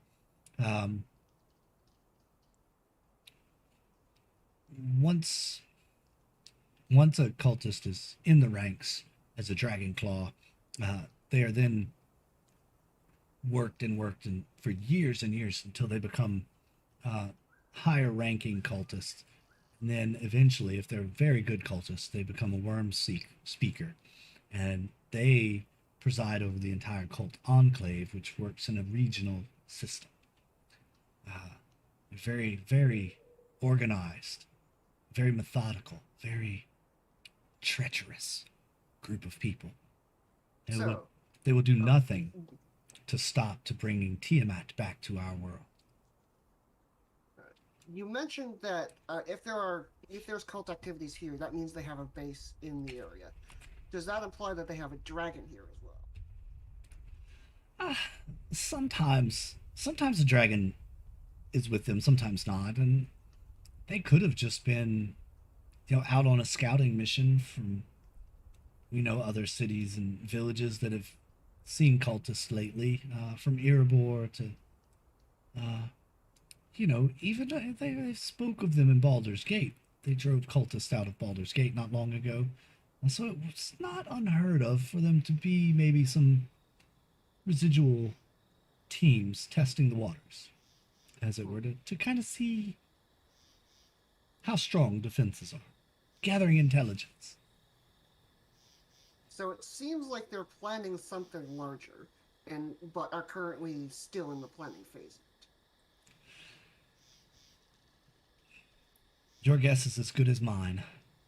Hmm. I'm not briefed on that. Right now, our mission is to get you where you need to go. Now, I would like for you to be up front this time and tell me if the time span that we have to get there, is this more urgent than a birthday party?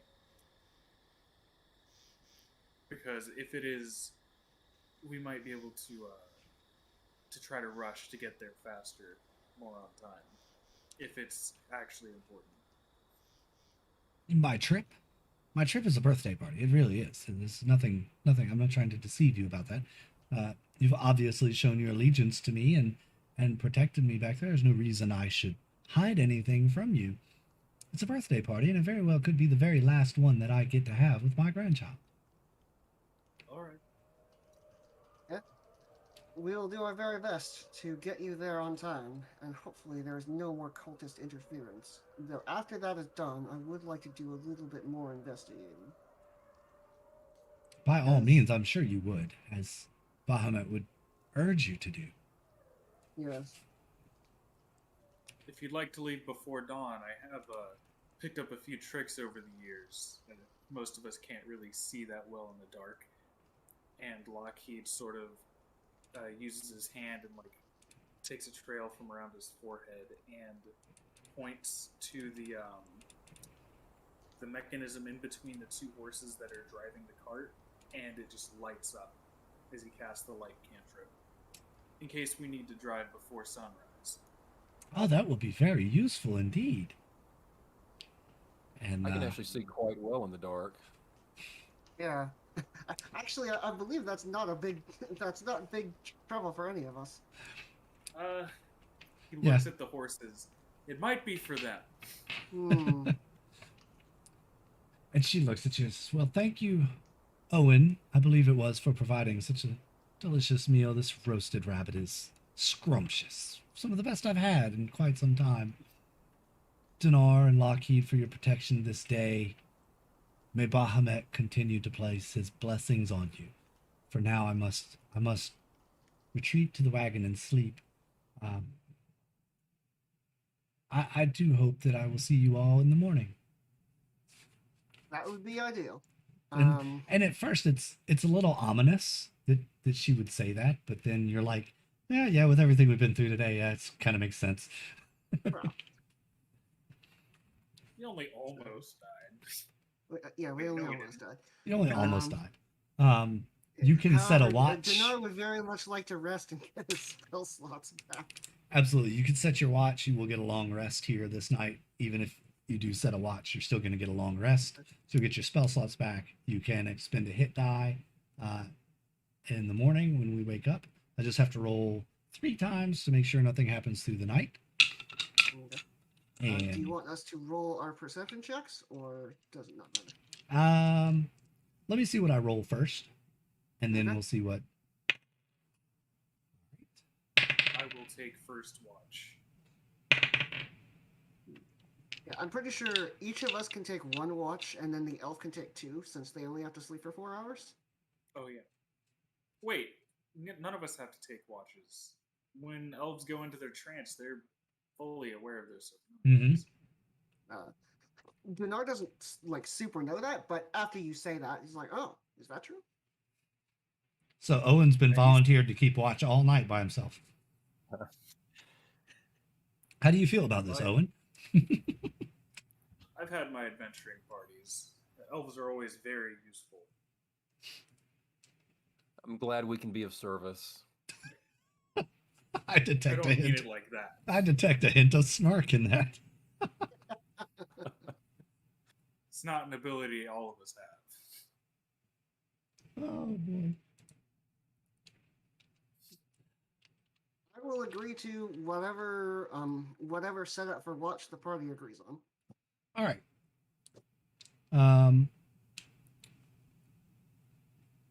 The night actually passes uneventfully.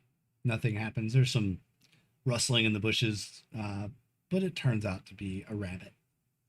Nothing major, sinister. Breakfast! Stab! Exactly. And the night passes uneventfully. As you wake up in the morning, soft dew is on the grass. Everything's a little damp.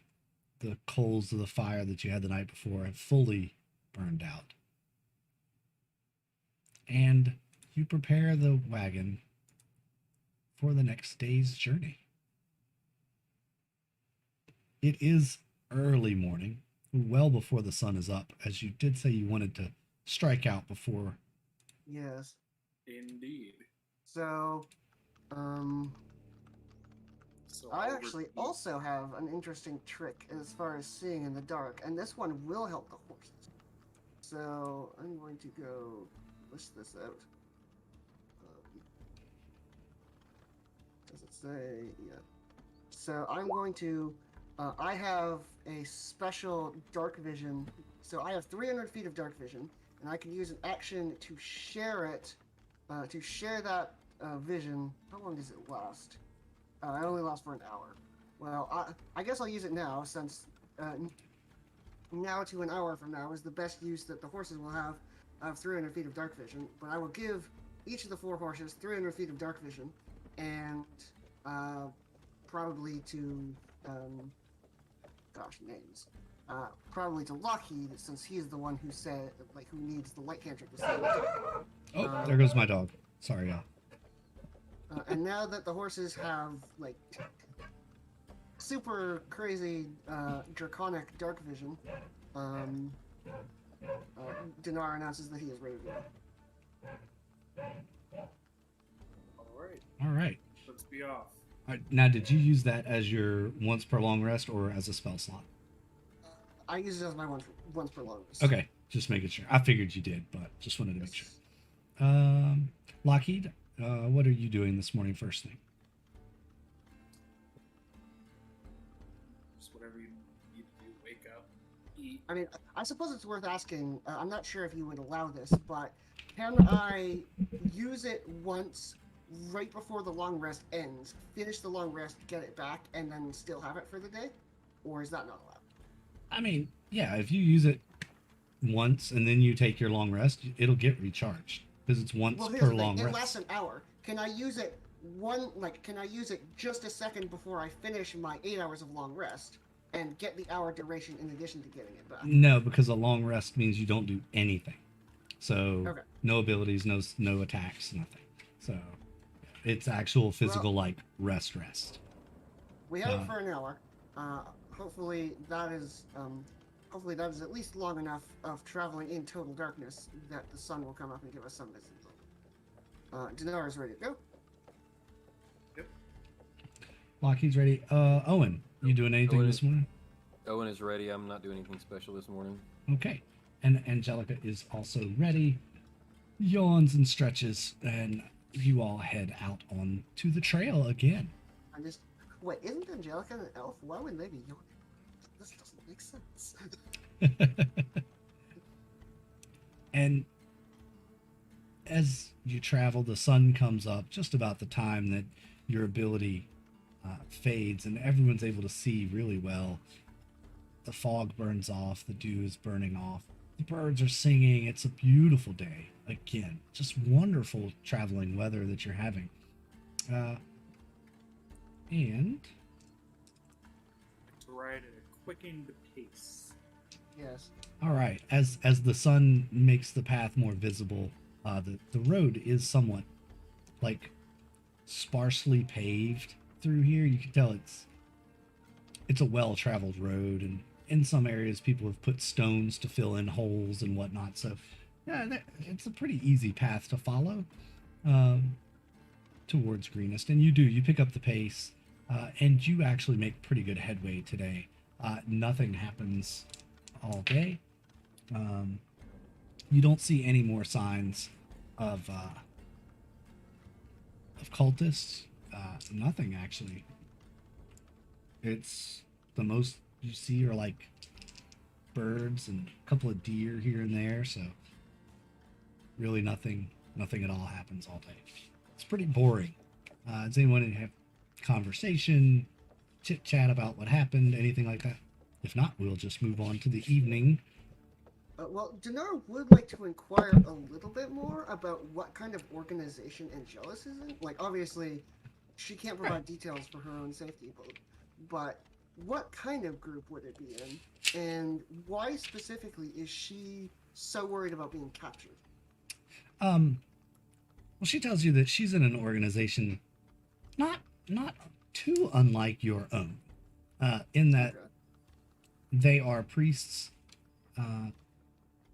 of a following that believe that the good dragons are good and they fight against the bad dragons, right? So Okay. think as Dinar evil says, as this evil way. as the cult of the dragon is, they are that good.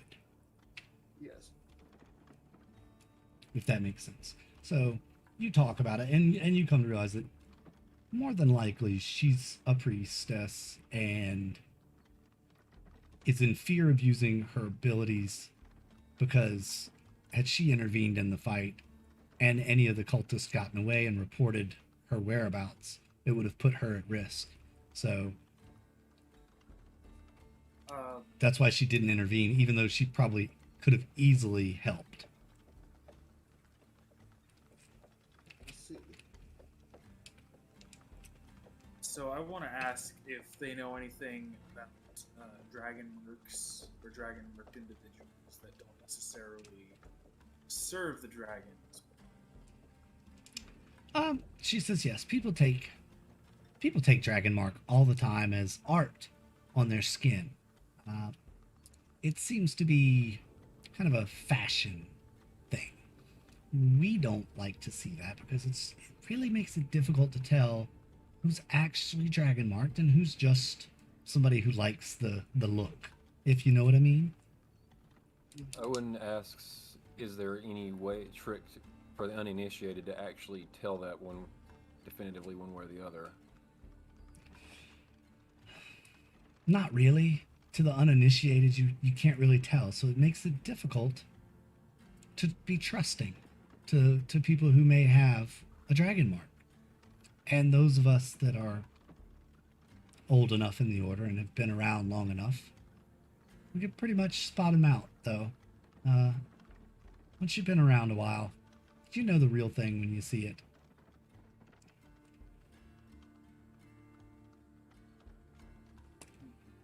It's a good thing. I mean, I've always got my little hoodie up. Yeah. Like, this seems like a strangely specific question, but we were on the subject of dragons, so Dinar doesn't inquire further.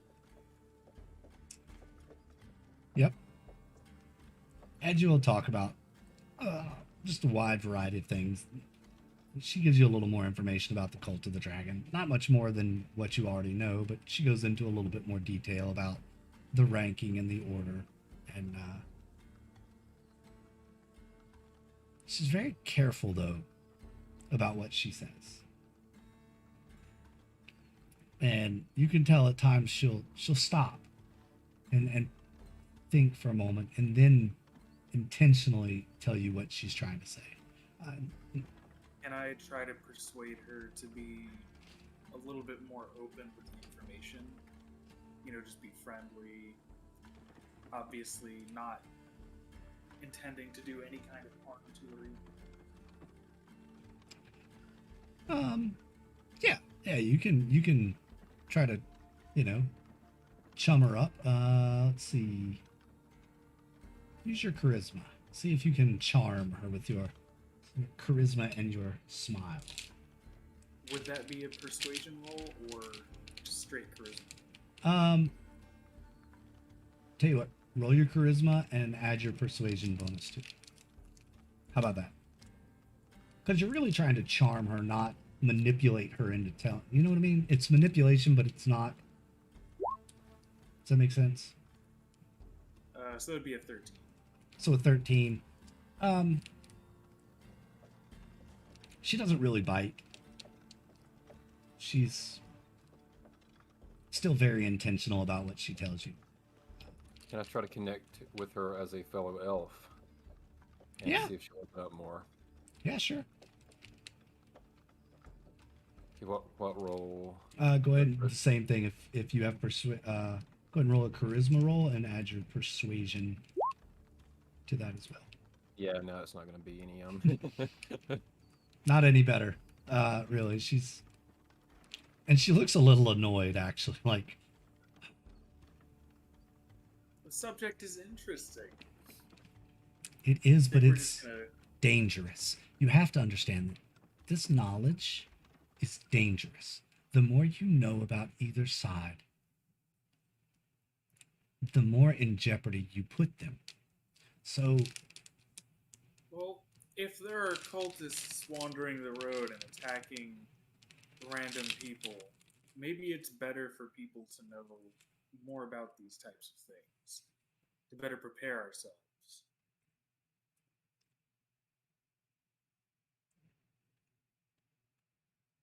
Sorry, I thought you were going to keep going. I had to finish chewing. No. She says, no, you're not wrong. But the more information I give, the greater a chance that when you're interrogated and captured, you'll tell them who I am, where I came from, and they'll come after me. And how did you get to know all of this stuff? You're just an average adventurer.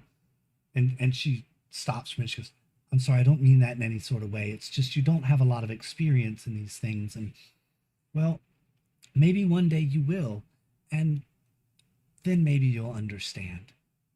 Please do forgive me. I've really been trying to work on not being so snippy and shallow. And she Well, if says it's with for kind your of a own little, protection. If it's for your own protection, that's one thing. thank you for understanding. And as your conversation kind of winds down there, the end of the day is coming upon. It's getting really dark. The moon is only about half full, and the road is shaded by trees, and you can kind of make it out, but you can't tell if there's anything off in the distance that might attack you. Just, as it gets dark, I don't know if we want to make camp or not, but I will go ahead and shoot another light cantrip out to the front. Okay. And that lasts for a while. Was that an hour, right? So you get another Yeah, hour I of can just do it over and over again if I need to. and she says, I do need to stop soon. I kind of need to stretch and a little sore. Surprised you all aren't sore from riding those horses all the time. I know I can't do it. It helps And to stand in the stirrups a little bit. You can only really do it if you're tall, though. do you kind of shoot a glance at Dinar about being tall? Dinara's gonna grumble at you, but not say anything. And she says, And meanwhile, Rod Dinar standing up in the stirrups. nice. So you find a suitable place, and you can pull off. And if Owen wants to go try and catch another rabbit, or other game, or berries, or whatever, you can do that. We can eat rations tonight. We got enough of them. Yeah. I've been eager to try these out anyways. Yes. I'm just. Dinar does want to say one thing you mentioned before. It concerns me slightly that you talked about being captured as an inevitability. You said, "Oh yes, when you're captured and interrogated." And I'm I know you trying. didn't think highly of that. I know you don't think that highly of us. Well, I know you could handle yourself against those cultists that we fought yesterday, but they obviously were just initiates out on kind of a quick mission to prove themselves, which they did not. And if they had have gone back injured and left anyone alive, the same fate would have befallen them as they did on the side of the road. So we probably did them a favor. Now she's speaking, including herself in the combat and all, even though she just didn't do anything. And she says, but there's a chance that one day you may come against a foe that is greater than you, and you may not be as lucky as you were yesterday. Don't allow a simple victory to make you stronger than you really are. I know that lesson better than most.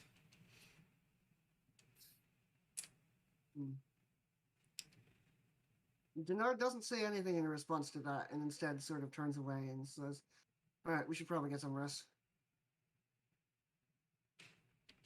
And she agrees. She says, yes, I think that's a wise idea.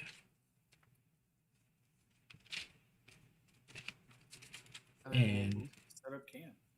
Do we need to roll for watch again? Y'all want to just do the same watch as you did last time? Yeah.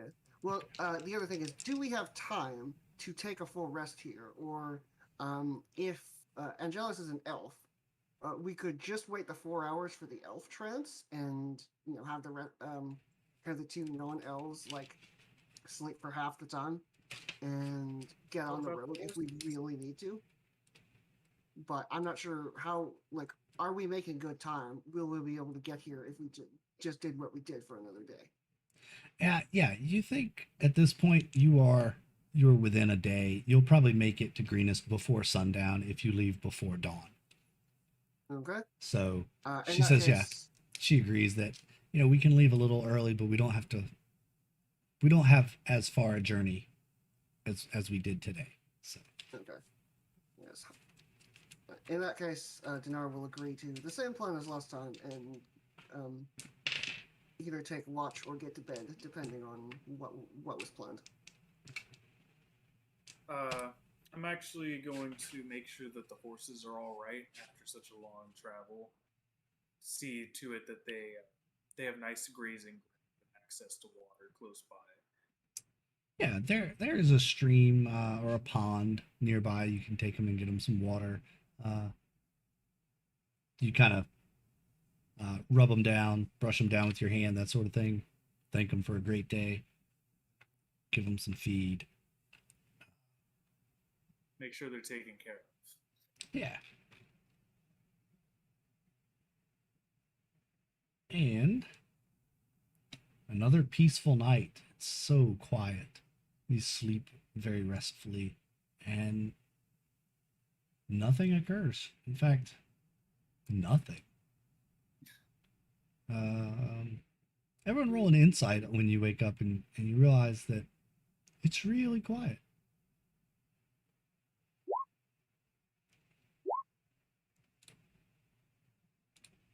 We're not the most Bad rolls insightful. had to come eventually. Yeah, you're waking up, you're like, huh, kind of quiet this morning. Well, we did travel like 65, 70 miles yesterday. We're in a totally different environment. Whatever. You don't think anything of it. And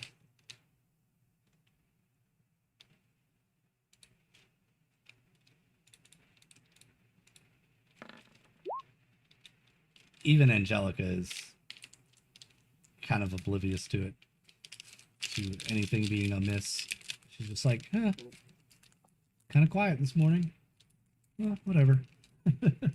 Well, like, Dinar has seen dragon cultists, so he's on the lookout for dragon cultists, but he hasn't seen any yet. He doesn't really have anything to indicate that they're around, so he's gonna, maintain his normal level of trying to perceive potential threats, but that's about it. Have we seen any travelers going away from our destination? No, you haven't, actually. You haven't seen anyone leaving or coming. You have passed no other travelers on the road. Odd.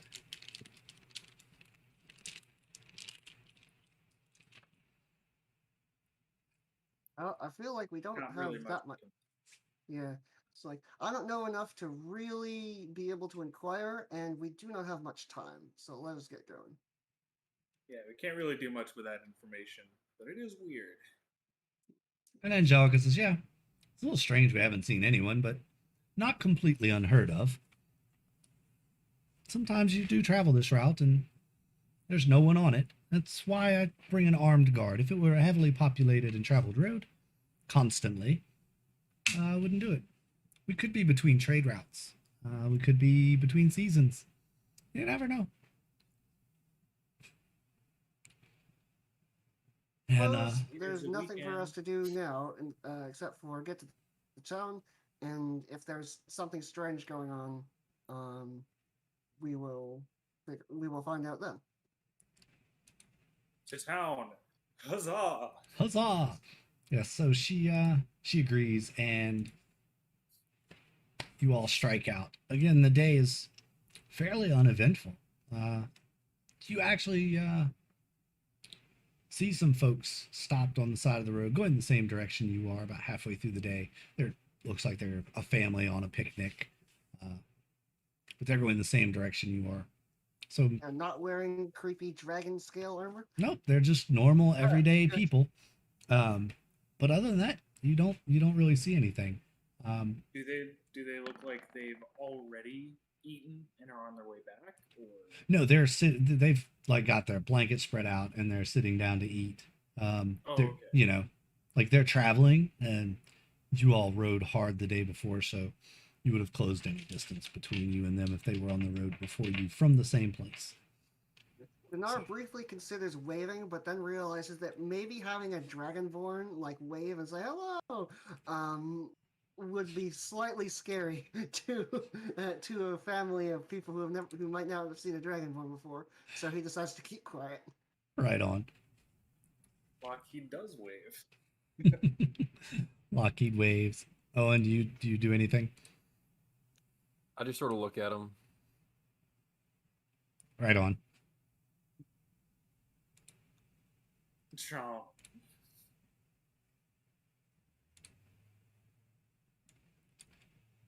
And let me do this. As the day progresses, it's starting to get a little later in the day, and you see in the distance, you can kind of smell some smoke in the air. It looks like perhaps from a town. And you can see in the distance that Greenest has come into view. And on the approach to Greenest, I gotta get my book. And I've got to do this.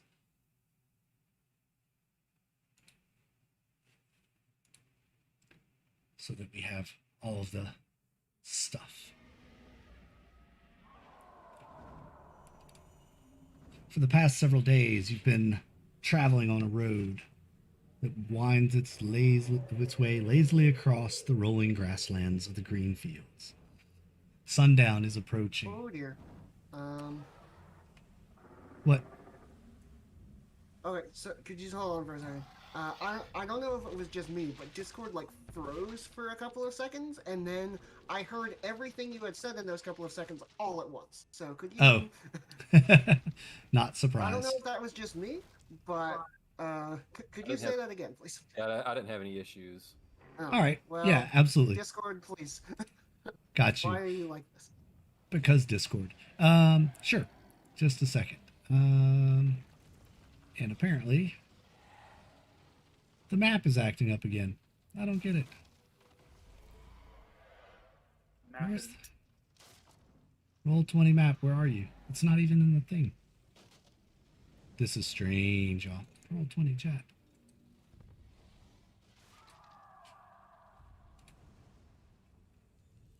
That's not the right one. Should be. After yesterday, it feels like the clerics really get a lot more front-ended stuff. Yeah. All right. We'll just go with it. We'll roll with it, y'all. For the past several days, you've been traveling a road that winds lazily across the rolling grasslands of the green fields. Sundown is approaching when you top a hill and see the town of Greenest just a few short miles away. But instead of the pleasant, Yeah, this is a problem. welcoming town you expected, you see columns of black smoke rising from the burning buildings. Running figures that are little more than dots in the distance, and a dark winged shape wheeling low over the keep that rises above the center of the town. It would appear, and Angelica looks at you and goes, "Dear God, Greenest is under attack by a great blue dragon. We must hurry." And there, I think, is where we should end for this session. Oh dear. Okay. So first of all, thank you very much for the session. I had an excellent time. Second of all, you're gonna have to repeat a lot of that because I think my internet just died and had to restart. So Oh gosh! Oh no! you can tell Just me watch what the happened. VOD. Yeah, just Yes, watch the replay. Yes. And- And if you're wondering you, why I was unusually quiet, that's why. I saw your video looked frozen there for a second. Yeah, Yes, it did. So did yours. It's done that on your video pretty often today. Yep. So we'll sort all of that out after the session, and we'll wrap it up here. Chat. Thanks so much for hanging with us this afternoon. We really appreciate everyone being here. I am Jackal Crossing. This is Shrike, and I'll let you know what you all say your names and goodbyes, and then we'll do a show wrap and we'll get out of here. Well, I'm Smug Looking Barrel. I'm Shrike. I'm Lang as Lockheed. And we are the United Adventure Company. You can catch us right here every other Saturday for this campaign at noon. The alternating Saturdays, we have a stream at 6 p.m. where I am hosting a homebrew, 100% homebrew campaign called Welcome Home. Our characters in that session are currently level 7. We play that the next Saturday at 6 p.m. right here on the United Adventure channel. If you missed anything, make sure you head over to YouTube. Hit the subscribe button there. It's absolutely free for you to do. Ring the bell. Follow us here. Get notified every time that we go live. Join our Discord if you want to talk with the characters and the fans that of all of our shows. I believe we have some one-shots coming up. In a couple of weeks, we're doing another episode. If you watched it and liked it, we're doing another episode of Delta Green in a couple of weeks. So make sure you're on our Discord so you can get the alert. Did I spell Discord wrong? I did. I need to put that chat command back in there.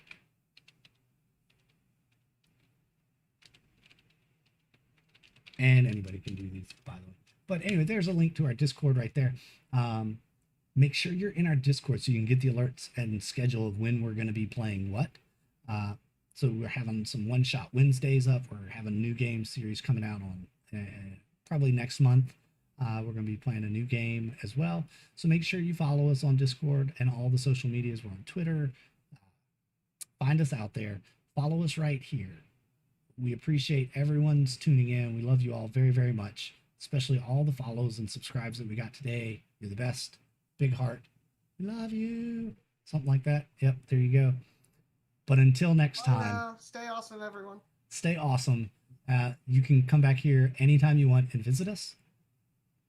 For now, we're going to say goodbye. So until next time, get out of our dungeon.